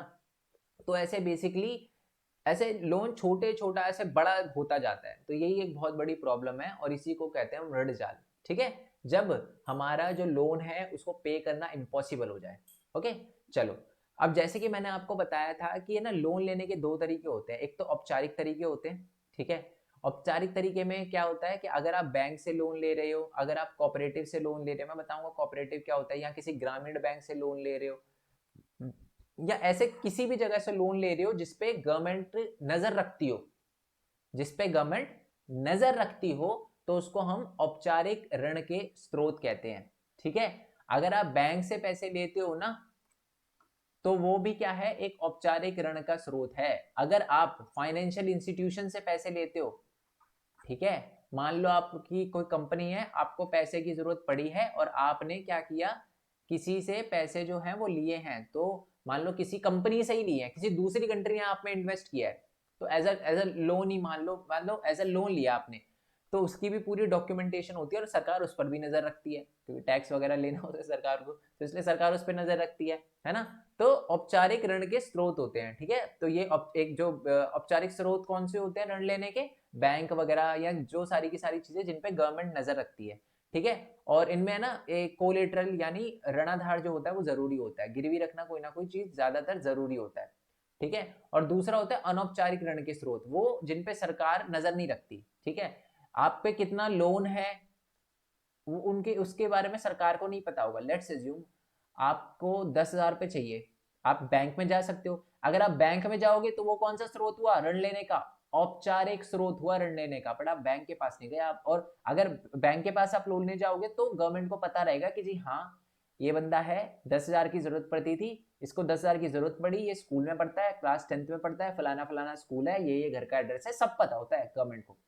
बट जब आपको मान लो 10,000 रुपए की जरूरत पड़ी, तो आप बैंक के पास ना जाकर अपने दोस्त के पास गए, अब क्या आपका दोस्त गवर्नमेंट को बताएगा या आप गवर्नमेंट को बताओगे? किसी को पता ही नहीं चलेगा। ठीक है, आप दोनों के अलावा या आप दोनों की फैमिली के अलावा किसी को पता ही नहीं चलेगा कि लोन लिया है या नहीं लिया, ये सारी की सारी चीजें। और इसमें कुछ गिरवी रखने की भी जरूरत नहीं होती, है ना, आपका दोस्त आपकी जान पहचान का, तो कोई गिरवी चीज रखने की जरूरत नहीं होती, बट हाँ इंटरेस्ट ज्यादा देना पड़ता है ना। तो ये बहुत बड़ी प्रॉब्लम होती है औपचारिक स्रोत में, बट इसमें कोई कागजी वाला सिस्टम नहीं होता। अभी ये डिफरेंस हम पढ़ते हैं। ठीक है, और समझ आ गया ना, इसमें फ्रेंड वगैरह आते हैं सारे के सारे, कभी कभी आप अपने बॉस से भी पैसे ले लेते हो, वो भी इसके अंदर आता है, रिलेटिव से पैसे ले लेते हो, तो सारी की सारी चीजें इसके अंदर आती है अनौपचारिक के अंदर। ठीक है, जिसपे कोई गवर्नमेंट का कंट्रोल ना हो। चलो जी, अब हम रीड करना शुरू करते हैं। तो औपचारिक ऋण के स्रोत सरकार के नियंत्रण में होते हैं और इन्हें कानून और नियमों का पालन करना पड़ता है। औपचारिक ऋण के स्रोत वो होते हैं जिन पर मैंने आपको बता ही दिया कि सरकार नियंत्रण करती है और जो भी सरकार कानून बनाए उनको मानने पड़ते हैं। ठीक है जी, अगर सरकार बोले कि लोगों को 2% पे ही लोन दो, तो जो बैंक है वो 2% से स्टार्ट कर देंगे, 2% से ज्यादा लोन पे नहीं देंगे, है ना। और अनौपचारिक में कितना भी अगर आपका दोस्त ये बोले कि जी मैं 10,000 पे दे रहा हूँ, मेरे को अगले महीने 1 लाख रुपए देना, तो आप उसमें कुछ नहीं कर सकते। अगर बहुत जरूरत है तो शायद आपको लेना भी पड़ जाए, है ना। तो इसमें कोई रूल और रेगुलेशन गवर्नमेंट के फॉलो नहीं होते। ठीक है, चलो जी, यही बात लिखी हुई है कि अनौपचारिक स्रोत में सभी छोटी और बिखरी हुई इकाइयां शामिल होती है, यानी छोटी छोटी इकाइयां, आपका दोस्त हो गया, फैमिली, रिलेटिव, जो आमतौर पर सरकार के नियंत्रण से बाहर होती है। ठीक है, अगर आप साहूकार वगैरह से भी लोन लेते हो तो वो भी सरकार के नियंत्रण में नहीं है। साहूकार से आपने कितने पैसे लिए हैं, कितने पैसे नहीं लिए, सरकार को ये नहीं पता होता। ठीक है, चलो जी, और मैं चलो एक चीज आपको और भी बता दूं, जो सरकार है आज देखो ट्राई कर रही है कि जो हमारे फार्मर है या जो भी लोग हैं उनको बैंकों से लोन मिले। ठीक है, आपने एक बात नोटिस करी होगी, over the period of time क्या हुआ, पहले जो बैंक होता था ना, वो जो है कुछ ना कुछ ऋणाधार, कुछ ना कोई चीज गिरवी गिरवी पक्का रखवाता था। पर आज जो है वो गिरवी इतनी चीजें नहीं रखवाता। ठीक है, वो ऐसा इसलिए करता है क्योंकि पता है क्या होता है, हमारे फार्मर क्या करते हैं, वो फंस जाते हैं इनके चक्करों में। ठीक है, अब देखो फार्मर जो है हमारे, बहुत सारे ऐसे फार्मर है जो पढ़े लिखे हैं, बट बहुत सारे ऐसे फार्मर है जो पढ़ नहीं पाते। और वो पढ़ नहीं पाते तो उनसे लिखा पढ़ी नहीं होती, उनके पास कोई चीज गिरवी रखने के लिए नहीं होती। ठीक है, और ये पेपर वेपर का ये साइन वाइन करने की मत्थामारी नहीं होती। तो इसलिए उनको सीधा सिंपल ऑप्शन लगता है क्या, उनको लगता है जी साहूकार। वो जाते हैं साहूकार के पास कि जी मालिक जी आप हमें लोन दे दो, है ना, हम आपके पैसे चुका देंगे, खेती करनी है, बीज लेने हैं, ट्रैक्टर लेना है, ये लेना है, वो लेना है। तो वो कहते ठीक है, साहूकार कहता है ठीक है। बट साहूकार से वो जब 10,000 पे लेते हैं तो साहूकार कहता है 20,000 देना, है ना। बट हमारा फार्मर फिर साहूकार के जो मतलब बोझ तले दबता ही जाता है, उसके लोन के बोझ तले। 20,000 पे नहीं चुका पाता तो 20,000 के वो 40,000 कर देता है साहूकार, फिर 80,000 कर देता है, और एक टाइम पे हमारे फार्मर को अपनी जमीन खोनी पड़ती है, उसकी जमीन छीन लेते हैं साहूकार वगैरह। अब अगर बैंक जो है, मैं आपको बता दूं, बैंक जो है बहुत कम इंटरेस्ट पे लोन देता है। ठीक है, इस साहूकार से तो बहुत, अगर बैंक जो है 10,000 पे दे रहा है ना, तो आपसे सिर्फ 11,000 पे लेगा, साहूकार की तरह बिल्कुल डबल नहीं लेगा, सिर्फ 11,000 पे लेगा। बट क्या होता था, हमारे फार्मर है ना इसलिए बैंक पे जाना पसंद नहीं करते, एक तो जी थोड़ा पेपर वर्क कितना ज्यादा होता है। ठीक है, बंदे को पेपर में उलझा देते हैं कि ये लेकर आओ, ये लेकर आओ। ठीक है, ऊपर से उनका लंच टाइम बैंक वालों का ज्यादा रहता है ना, ये दिक्कत रहती है। ओके, चलो। और सेकंड चीज ये है कि बैंक में जाना वो इसलिए पसंद नहीं करते, क्यों, क्योंकि बैंक में कोलेटरल रखवाना पड़ता है, कोई चीज गिरवी रखवानी पड़ती है, ऋणाधार रखवाना पड़ता है। ठीक है, आई होप ये बात आपको पता चल गई हो। बट इनमें इंटरेस्ट रेट जो होता है ना, इंटरेस्ट रेट वो कम होता है। ठीक है, ये चीज होती है। ओके, तो प्रॉब्लम बस यही है कि कोलेटरल रखवाना पड़ता है, गिरवी रखवानी पड़ती है, जो कि लोगों के पास नहीं होती, नॉर्मल लोगों के पास, छोटे किसानों के पास नहीं होती। तो इसलिए मैं आपको बता दूं, बहुत सारे लोग जो हैं वो साहूकार के पास जाते हैं और एंड में अपनी जान को गंवाने के लिए उनको कदम उठाने पड़ते हैं, क्योंकि साहूकार जो है वो बहुत दिक्कत क्रिएट कर देते हैं उनके लिए, है ना। एक टाइम पे उनको अपनी जान लेनी पड़ती है। ओके, और सरकार जो है वो समझती है ये चीज कि भैया बात तो सही है। ठीक है, और तो इतना कुछ किया नहीं है, बट हर सरकार थोड़ा थोड़ा करती है, बट इससे इतना ज्यादा कोई मेजर इफेक्ट नहीं पड़ पाता। तो इसलिए सरकार ने मेन चीज सोची कि यार अगर हम ऐसे ही कोलेटरल रखवाते रहेंगे तो फार्मर डरेगा हमारे से। ठीक है, और कभी भी बैंक से लोन नहीं लेगा, साहूकार के चक्कर में रह जाएगा और साहूकार उसको मार के छोड़ेगा। ठीक है, या बहुत बुरी हालत कर देगा साहूकार उसकी।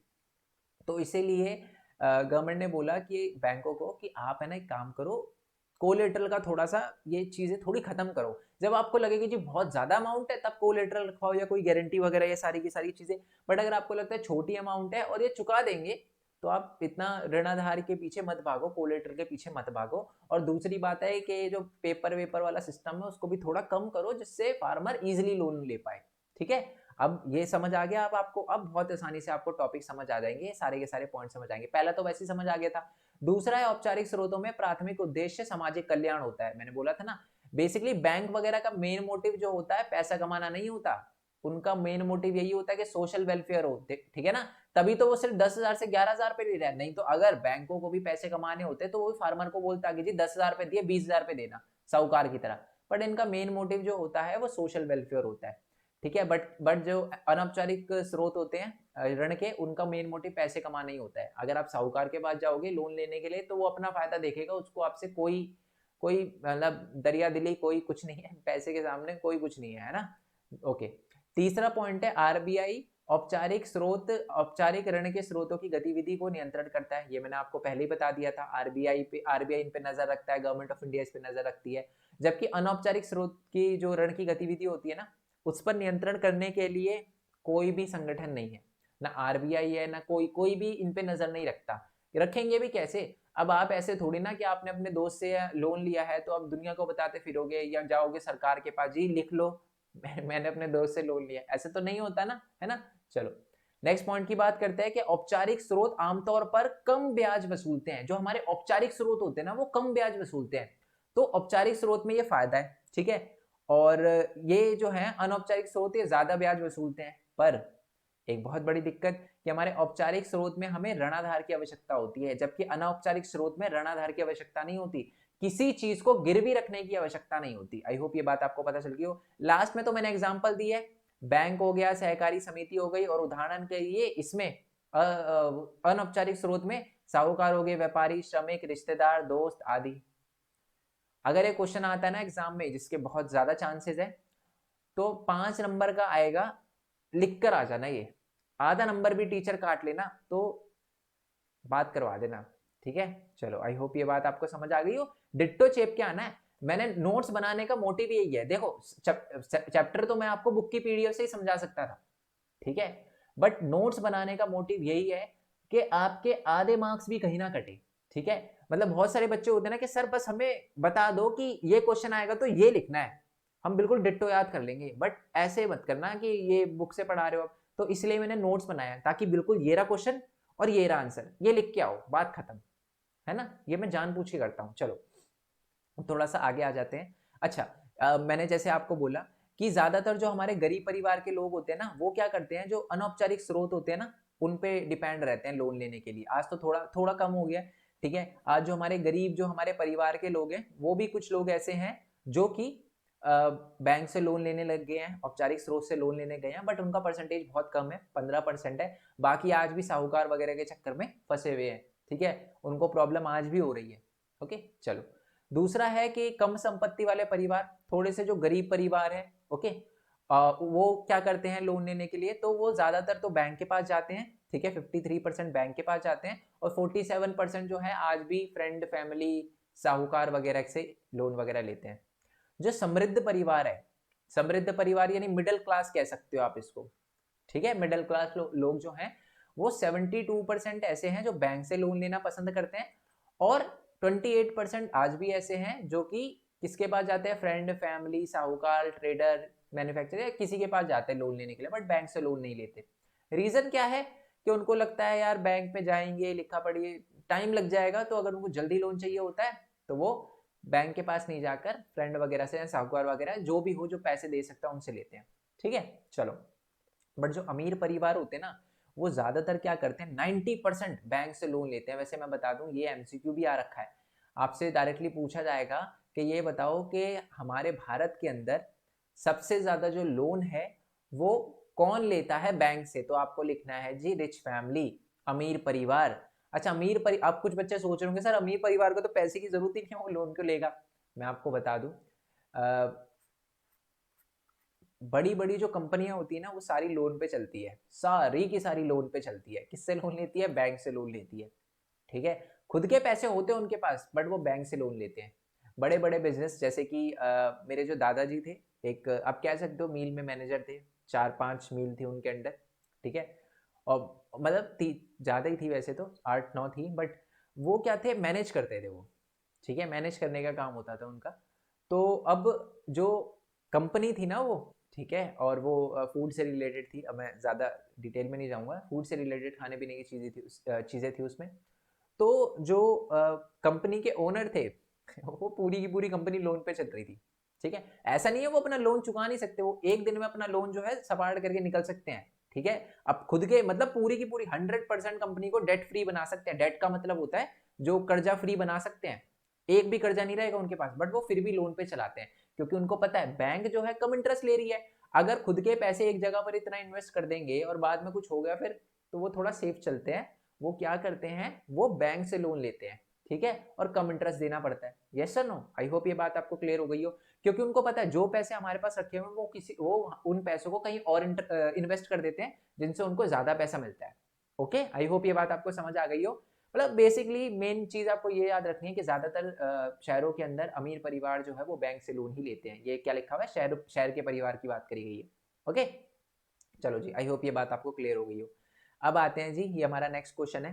ओके, ये डायरेक्टली क्वेश्चन है, तीनों की तीनों क्वेश्चन आप देख सकते हो। क्वेश्चन आपसे पूछा जाएगा कि अधिकांश, ये खत्म नहीं हुआ, आगे भी एक टॉपिक है, ठीक है, बट ये पढ़ते हैं। अधिकांश ग्रामीण परिवार अभी भी ऋण के लिए अनौपचारिक स्रोत पर निर्भर क्यों रहते हैं। अभी भी मैंने जैसे बोला, जो गरीब लोग होते हैं ना, है ना, गांव के अंदर जो गरीब फार्मर होते हैं, वो आज भी साहूकार वगैरह के पास या कोई भी फ्रेंड वगैरह, फैमिली वगैरह के पास ही जाकर लोन लेना पसंद करते हैं। क्या रीजन है, रीजन सिंपल है जी, गांव में बैंक नहीं होते, पहली समस्या तो ये है।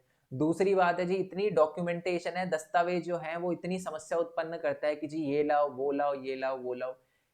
मैं भी कभी कभार है ना थोड़ा सा इरिटेट हो जाता हूँ बैंक में जाने में, ठीक है, और मेरे को मैं तभी जाता हूँ बैंक में जब मैं बिल्कुल ही खाली हो जाऊं, क्योंकि मेरे को पता है ये काम एक दिन का नहीं होता। पहले आप एक दिन जाते हो, वो आपको डॉक्यूमेंट बताते हैं, फिर अगले दिन जाते हो, फिर पता चलता है कि उनका लंच टाइम हो रहा होता है, फिर आप आते हो, फिर अगले दिन जाते हो, तो ऐसे चक्कर लगते हैं, ठीक है।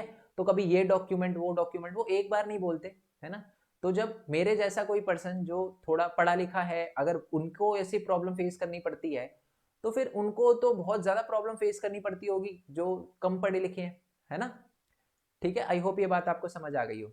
बट मैं आपको ये भी बता दूं कि पढ़ना है ना सिर्फ इसलिए इंपॉर्टेंट नहीं है कि जी आपको अच्छी जॉब मिलेगी। मैं आपको बता दूं, बहुत बार मेरे साथ ऐसा हुआ है कि लाइनें लगी हुई होती है, बट फिर भी उनको पता है कि बैंक वालों को कि अगर मतलब उनको पता है ना कि अगर देखो मैं बताता हूँ, एक्चुअल में ना आपकी नॉलेज जो है ना वो आपको कॉन्फिडेंस देती है, ठीक है।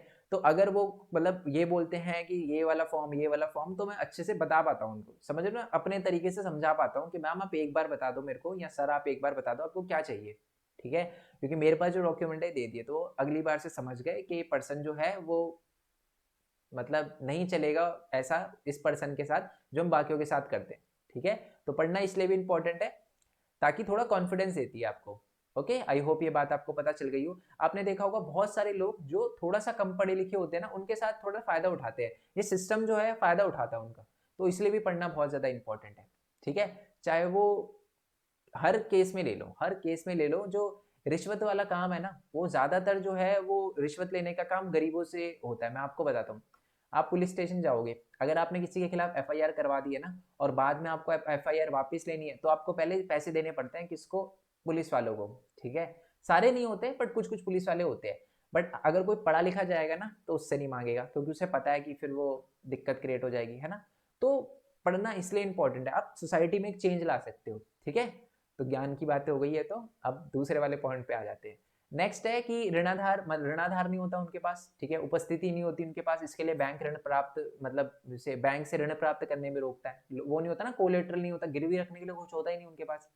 नेक्स्ट पॉइंट है कि ग्रामीण जो लोग को अनौपचारिक तरीके से अमीर परिवार से ऋण लेना आसानी से मिल जाता है, ठीक है। इसका मतलब क्या, दोबारा मैं रीड कर देता हूँ, ग्रामीण लोगों को अनौपचारिक तरीके से अमीर परिवार आसान ऋण मिल जाता है, अमीर परिवारों से आसानी से ऋण मिल जाता है। इसका मतलब क्या है कि जब हमारे गरीब परिवार देखते हैं, जो हमारे फार्मर वगैरह, वो देखते हैं यार बैंक में इतनी मत्थामारी है, फायदा उठाते हैं हमारा, ये लेकर आओ वो लेकर आओ, कोलेटरल क्या है आपके पास, जानबूझ के कोलेटरल बोलेंगे क्योंकि उन्हें पता है ऋणाधार बोलेंगे तो उनको एक बार में समझ नहीं आएगा, तो जानबूझ के थोड़ा दिखाने के लिए, है ना, तो मतलब पेपरों में उलझाने के लिए सारी की सारी चीजें। सारे नहीं होते बैंक वाले, बहुत सारे अच्छे भी होते हैं, ठीक है। अब जनरलाइज मत करना, कहीं आप में से किसी के पेरेंट्स वगैरह बैंक में काम करते हो तो आप कमेंट भर दो, ऐसे मत करना, बहुत सारे अच्छे होते हैं। मेरा खुद का दोस्त बैंक पे है, बहुत हेल्प करता है, ठीक है।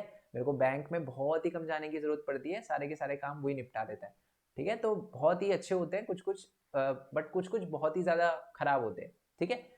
तो गुस्सा नहीं होना, ओके।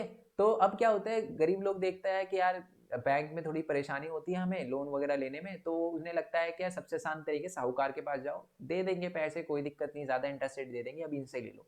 तो अमीर लोगों से, गांव में जो उनके पास होते हैं अमीर लोगों से, उनसे ही लोन लेना ज्यादा पसंद करते हैं। ओके, आई होप ये बात आपको पता चल गई हो। नेक्स्ट क्वेश्चन की बात करते हैं, क्या कारण है कि बैंक कुछ उधारकर्ताओं को उधार देने के लिए तैयार नहीं हो सकते हैं, या तैयार नहीं होते। डोंट वरी, ये सारी की सारी चीजें मैं सही कर दूंगा, ठीक है।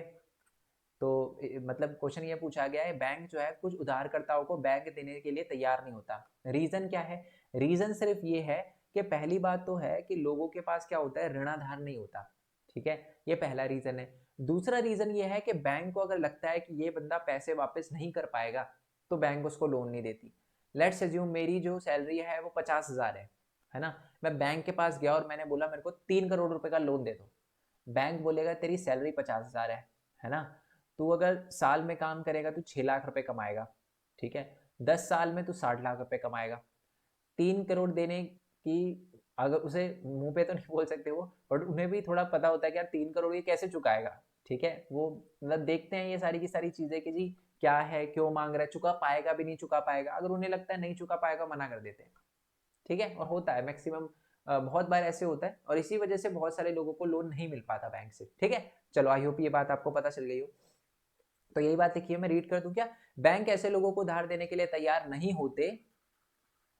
हो सकते जो ऋणाधार प्रदान नहीं कर सकते। ऋणाधार का मतलब होता है कोलेटल वगैरह गिरवी नहीं रखवा सकते कोई चीज, जिनके पास स्थिर आय या नौकरी नहीं है उन लोगों को भी लोन नहीं देते, जिनके पास जॉब वगैरह नहीं है और कोई फिक्स्ड जॉब नहीं है उनके पास, और जिनके पास ऋणों का भुगतान ना करने, अच्छा ये भी इंपॉर्टेंट है, बैंक ये भी नजर रखता है कि जी इसकी ने पहले तो कोई लोन नहीं लिया, और अगर लिया है तो वो चुकाया है नहीं चुकाया, ये भी देखती है। अगर उसका कोई रिकॉर्ड ऐसा रहा है कि उसने लोन लिया है पहले और नहीं चुकाया, तो बैंक साफ मना कर देती है मुंह पे। ठीक है, और ऐसे मामलों में बैंक जो है वो बैंक लोन देने से थोड़ा हिचकिचाती है या नहीं देती। ओके, चलो अब इस चैप्टर का सेकंड मोस्ट इंपॉर्टेंट क्वेश्चन, ये वैसे तो उससे भी ज्यादा इंपॉर्टेंट क्वेश्चन है ये, कि देश के विकास के लिए ऋण की भूमिका बताइए। ये जो बैंक जो है लोन देती है, ये इतना इंपॉर्टेंट क्यों है, क्या फायदा होता है इससे। तो ये पॉइंट वाइज पॉइंट है, चारों पॉइंट आपको एग्जाम में लिख देना है, और ये जो पॉइंट, ये क्वेश्चन जो है 5 नंबर का आएगा।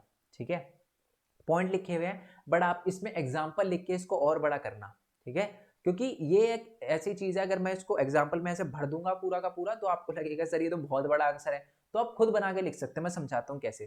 ठीक है, ऋण आर्थिक विधि और विकास के लिए महत्वपूर्ण भूमिका निभाता है, क्योंकि जब कोई व्यक्ति ऋण लेता है तो उससे वो अपना बिजनेस स्टार्ट करता है, और उससे अगर पैसा आता है तो वो कर वगैरह देता है, जिससे भारत की हेल्प होती है और भारत की जीडीपी वगैरह में वो कंट्रीब्यूट करता है। ठीक है, और वो दूसरों की भी सहायता करता है, दूसरे लोगों को जॉब दिलवाने में। अगर मैं कोई लोन लेकर अपना बिजनेस स्टार्ट करता हूं तो मैं 10 बंदों को जॉब पे रखूंगा, है ना। तो ऐसे होता है, तो ये चीज आपको खुद ऐड कर देनी है इस पॉइंट में, समझ रहे हो, तो इसलिए मैंने ये लिखा है। नेक्स्ट पॉइंट लिखा हुआ है कि ब्याज की सस्ती दरों पर ऋण उपलब्धता व्यवसाय या फर्मों का मतलब होता है यहाँ पर जो आप कह सकते हो जो फर्म होती है, फर्म का मतलब आप समझते हैं ना, कंपनी वगैरह, क्लास 11th में पढ़ोगे आप अगर कॉमर्स वगैरह लोगे। फर्मों वगैरह को अधिक उधार लेने के लिए प्रोत्साहित करती है। अगर बैंक जो है कम इंटरेस्ट पे लोन देना, तो जो बड़ी बड़ी कंपनियां हैं या छोटे छोटे जो बिजनेसमैन हैं, वो क्या करते हैं, प्रोत्साहित होते हैं लोन लेने के लिए। अगर मेरे को पता है बैंक ये बोले कि जी आप अगर मेरे से 1 लाख रुपए ले रहे हो तो कल आपको 2 लाख रुपए चुकाने पड़ेंगे, तो मैं लूंगा ही नहीं। मैं पहले डर जाऊंगा यार, 1 लाख रुपए ले रहा हूँ, 2 लाख रुपए देने पड़ेंगे, तो फिर क्या फायदा। तो अगर लोन का कम रहेगा, अगर बैंक बोले कि जी 1 लाख रुपए ले लो, आप 1 लाख 1 हजार रुपए वापस कर देना, तो मैं तो खुश हो जाऊंगा, है ना। तो एक तरह से मेरे को प्रोत्साहन मिलेगा बिजनेस करने के लिए, तो इससे ऑब्वियस सी बात है कि भारत की तरक्की को सहायता मिलेगी, है ना। नेक्स्ट पॉइंट है कि अधिक धन उधार लेने से व्यापार में वृद्धि और अर्थव्यवस्था में उत्पादन में भी वृद्धि की सुविधा होगी, ऑब्वियस सी बात है ना। अगर ज्यादा लोन, अगर आप लोन लोगे तो बिजनेस में लगाओगे, बिजनेस से आप पैसा जनरेट करोगे, ज्यादा चीजों का प्रोडक्शन करोगे, और कहीं ना कहीं इससे देश की सहायता होगी। और आप इसमें एक और पॉइंट ऐड कर सकते हो कि अगर ज्यादा कम वो ये वाला पॉइंट है कि लोगों को रोजगार भी मिलता है इससे। जैसे कि मान लो आप ऋण लेके अपना कोई बिजनेस स्टार्ट करता है अगर कोई व्यक्ति, तो उससे क्या है, वो दूसरे लोगों को व्यापार सॉरी काम भी दे पाएगा, जॉब भी दे पाएगा, नौकरी भी दे पाएगा, तो इससे भी वो अर्थव्यवस्था में कंट्रीब्यूट कर सकता है ऋण। ठीक है, ऋण जो है अर्थव्यवस्था में इस तरीके से भी कंट्रीब्यूट कर सकता है, लोगों को जॉब वगैरह भी दे सकता है। नेक्स्ट पॉइंट है कि इसीलिए ही आर्थिक विकास के लिए ऋण आपूर्ति प्रमुख कारक है, और इसीलिए अगर हमको आर्थिक विकास करना है तो लोन जो है सबसे ज्यादा इंपॉर्टेंट है। ठीक है, मैं आपको एक और बात बताता हूँ, भारत जो है बहुत पैसा है भारत के अंदर, बट हम भी दूसरे देशों से लोन लेते हैं। ठीक है, हम भी दूसरे देशों से लोन लेते हैं। अब कुछ बच्चे पूछ सकते हैं कि सर हमारे पास इतना पैसा है तो हम दूसरे देशों से लोन क्यों लेते हैं। मैं आपको बता दूं, भारत में जितनी भी एक्टिविटी है ना हम अपने पैसों से कर सकते हैं, बट फिर भी हम दूसरे देशों से लोन लेते हैं। ठीक है, और हम नहीं, हर देश लेता है। क्यों लेता है लोन, क्योंकि देखो लोन जो होता है वो लॉन्ग टर्म के लिए होता है। वो थोड़ा आप 11th में जाओगे, इन्फ्लेशन वगैरह पढ़ोगे, तब आपको पता चलेगा कि देखो मैं समझाता हूँ आपको। 1980 में ये आप चाहो तो ये वाला पार्ट स्किप कर सकते हो, ये उन बच्चों के लिए जो थोड़ा नॉलेज गेन करना चाहते हैं। ठीक है, सुनना, ये बात इंपॉर्टेंट है आपके लिए, क्योंकि आप वीडियो देख रहे हो तो मेन मोटिव आपको समझाना है, बताना है, नॉलेज देना है।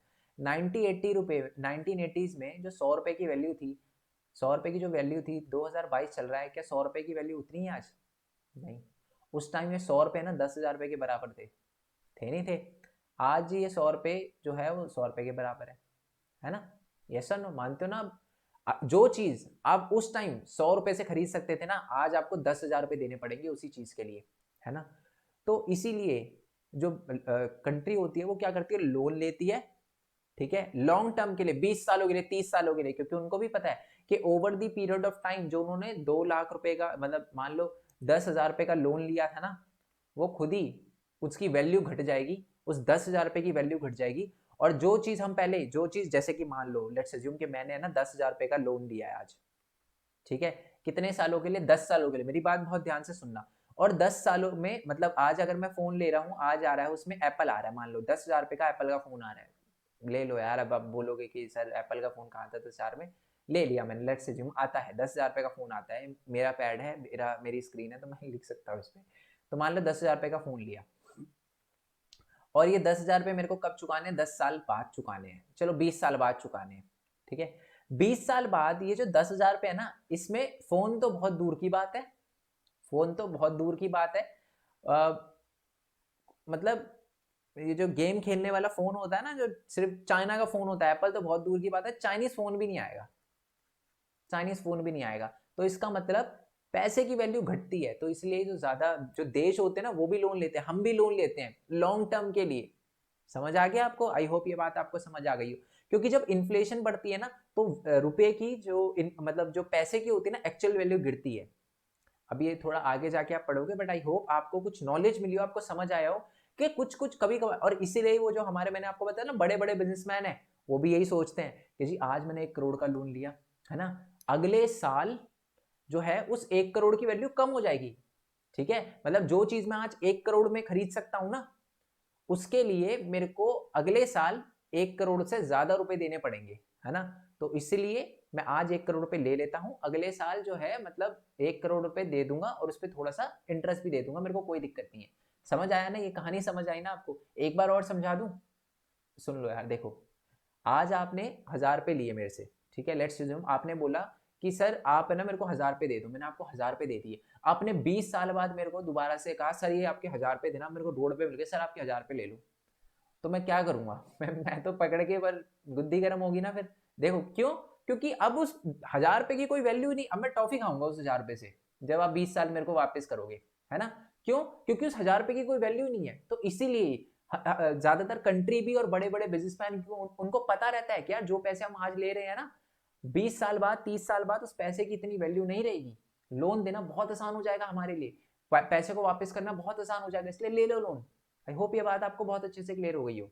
चलो ठीक है, थोड़ा ज्यादा ही टाइम ले लिया टॉपिक में, बट क्लियर होना चाहिए, आगे के लिए भी क्लियर होना चाहिए, क्योंकि बहुत सारे बच्चे ऐसे भी जुड़ते हैं, और बहुत सारे टीचर्स भी जुड़ते हैं हमारे साथ, जिनका मेन मोटिव जो होता है वो आप कह सकते हो सिविल सर्विसेज के लिए, है ना, सिविल एस्पिरेंट वगैरह होते हैं वो, यूपीएससी वगैरह के लिए प्रिपेयर करते हैं, कोई भी गवर्नमेंट जॉब के लिए प्रिपेयर करते हैं, तो उनके लिए समझाना बहुत ज़्यादा इंपॉर्टेंट था, ठीक है। चलो, अब देखो एक बात तो हमको समझ आ गई कि जो गरीब बंदा है वो जाए तो जाए कहाँ, करे तो करे क्या। देखो, गरीब बंदे की सबसे बड़ी दिक्कत यह है हमारे गांव में रहने वालों की, कि बैंक जो है वो लोन देता है कम इंटरेस्ट रेट पे, इंटरेस्ट रेट तो कम होता है, बट जी मांगता है वो ऋणाधार, ठीक है, ऋणाधार मांगेगा वो। अब ऋणाधार इनके पास होता नहीं है, ठीक है। और दूसरी तरफ जो है वो है साहूकार, ठीक है, वो इंटरेस्ट रेट तो ज्यादा मांगता है, बट कोलेटरल नहीं देना पड़ता, यानी ऋणाधार नहीं देना पड़ता। हमारा फार्मर तो पिस गया जी, उसे समझ नहीं आ रहा यार जाऊं किसके पास, ऋणाधार है नहीं उसके पास, ठीक है, बट वो ज्यादा इंटरेस्ट रेट भी नहीं देना देना चाहता। तो इसलिए एक नई चीज करी है हमारे गांव के लोगों ने, जिनसे उनको बहुत फायदा हुआ है, और उसे हम कहते हैं स्वयं सहायता समूह। स्वयं सहायता समूह क्या होता है मैं आपको बताता हूँ। देखो, निर्धनों के स्वयं सहायता समूह, अच्छा ये क्या है मैं आपको बता देता हूँ। ये स्वयं सहायता समूह क्या होते हैं, इसको हम सेल्फ हेल्प ग्रुप भी कहते हैं, सेल्फ हेल्प ग्रुप भी कहते हैं। ये देखो लिखा है ना, SHG, ओके। इसमें क्या होता है, गांव के 15-20 लोग आपस में मिलते हैं, मिलने के बाद वो क्या करते हैं कि अपने पैसों को जमा कराते हैं अपनी अपनी कैपेसिटी के अनुसार। कोई 25 रुपए जमा कराता है, कोई 100 रुपए, कोई 200 रुपए, कोई 300 रुपए, कोई इतने पैसे जमा कराता है, 25 से 30 लोग, कभी कभी ज्यादा भी हो जाते हैं, और फीमेल भी ऐसा करती हैं, पैसे जमा कर लेते हैं। ठीक है।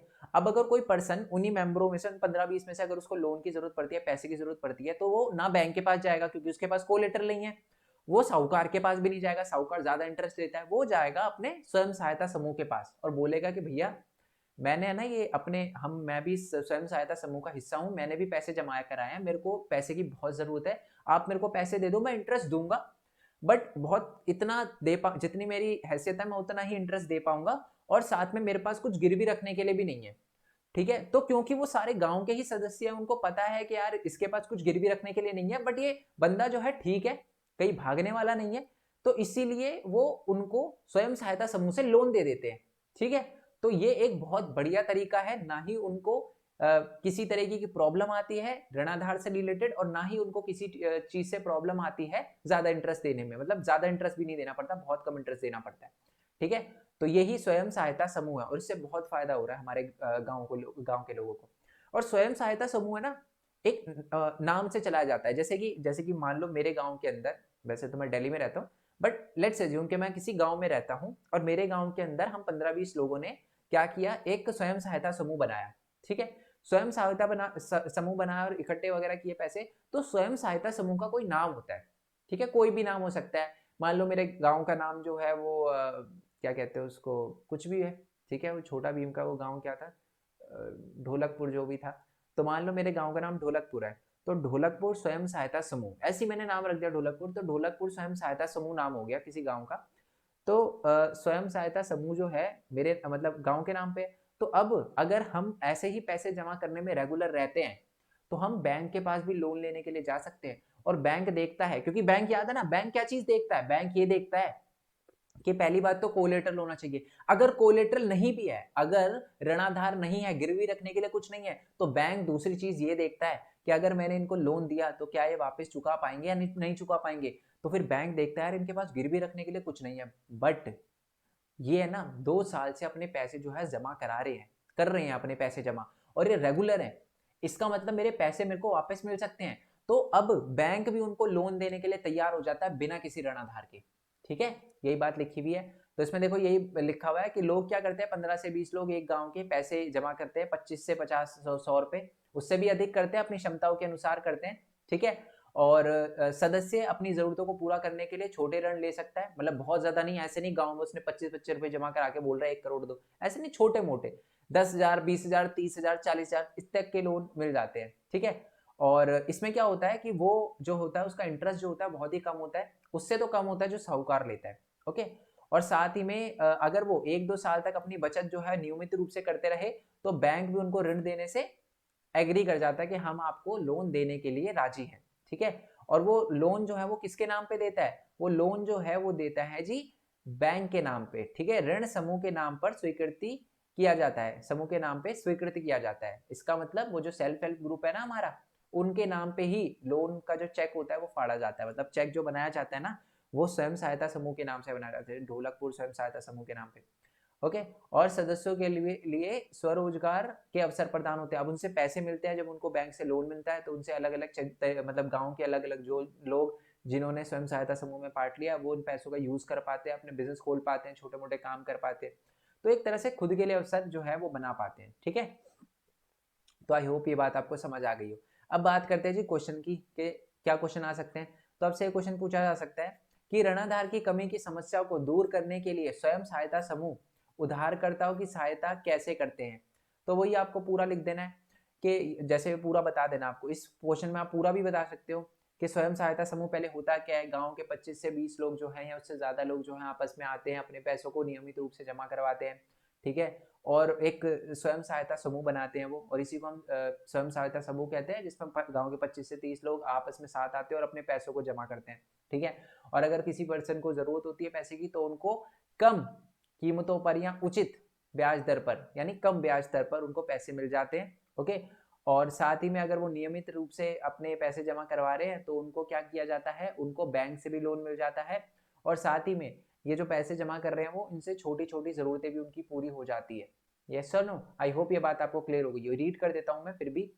लोग समय पर विभिन्न उद्देश्यों के लिए उचित ब्याज दर पर ऋण प्राप्त कर सकते हैं सेल्फ हेल्प ग्रुप से, है ना। दूसरा बात है कि जो हमारे सेल्फ हेल्प ग्रुप है वो अपनी बचत में नियमित है तो वो उसका उपयोग मौद्रिक सहायता के रूप में कर सकता है, उस पैसे का यूज कर सकता है। अगर वो नियमित रूप से अपने पैसे जमा करा रहा है तो ऑब्वियस सी बात है वो तो करेगा ही।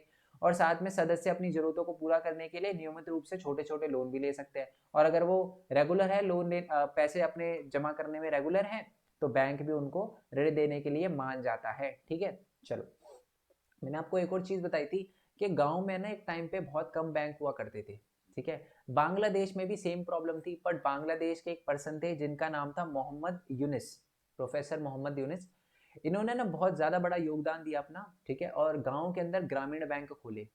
ठीक है, आपसे एग्जाम में एक नंबर का क्वेश्चन आ सकता है कि ग्रामीण बैंक जो है बांग्लादेश के अंदर एक सक्सेस स्टोरी है, और वो सक्सेस स्टोरी किसके द्वारा करी गई, मतलब किसने इस ग्रामीण बैंक का एक तरह से संस्थापक है, तो वो है जी हमारे मोहम्मद यूनिस।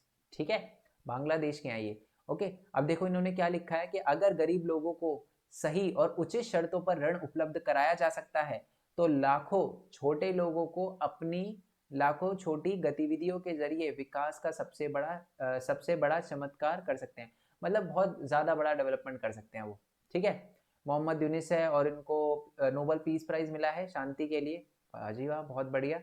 ठीक है, 2006 में मिला है इनको नोबेल पीस पुरस्कार, बहुत कम लोगों को मिला है। ठीक है, म्यांमार से भी एक लेडी को मिला है, पाकिस्तान से भी जो है वो मलाला यूसुफजई, मलाला, हाँ यूसुफजई नाम था ना उनका, उनको मिला है।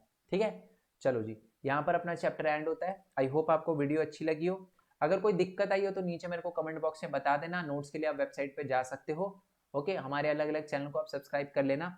कोई भी दिक्कत आए तो टाइम स्लॉट नीचे लिखना है। और एक और बात मैं आपको बता दूं कि इस चैप्टर के मैं मोस्ट इंपॉर्टेंट क्वेश्चन की अलग से भी वीडियो बना दूंगा, मेरे को कोई दिक्कत नहीं है। कुछ क्वेश्चन और भी इंक्लूड कर दूंगा जो एग्जाम में आ रखे हैं। ये तो मैंने डायरेक्ट बता दिए, बट अगर इसकी थोड़ी सी लैंग्वेज चेंज हो जाती है ना तो बच्चे डर जाते हैं। तो ये क्वेश्चन एग्जाम में किस वे में आते हैं ये भी मैं एक अलग वीडियो बनाऊंगा, हर चैप्टर की बनाऊंगा, डोंट वरी, वो भी मैं जल्दी अपलोड कर दूंगा। ठीक है, बाकी नेक्स्ट वीडियो में मिलते हैं, तब तक के लिए Jai Hind, Jai Bharat, Vande Mataram. Thanks for your support, bye bye.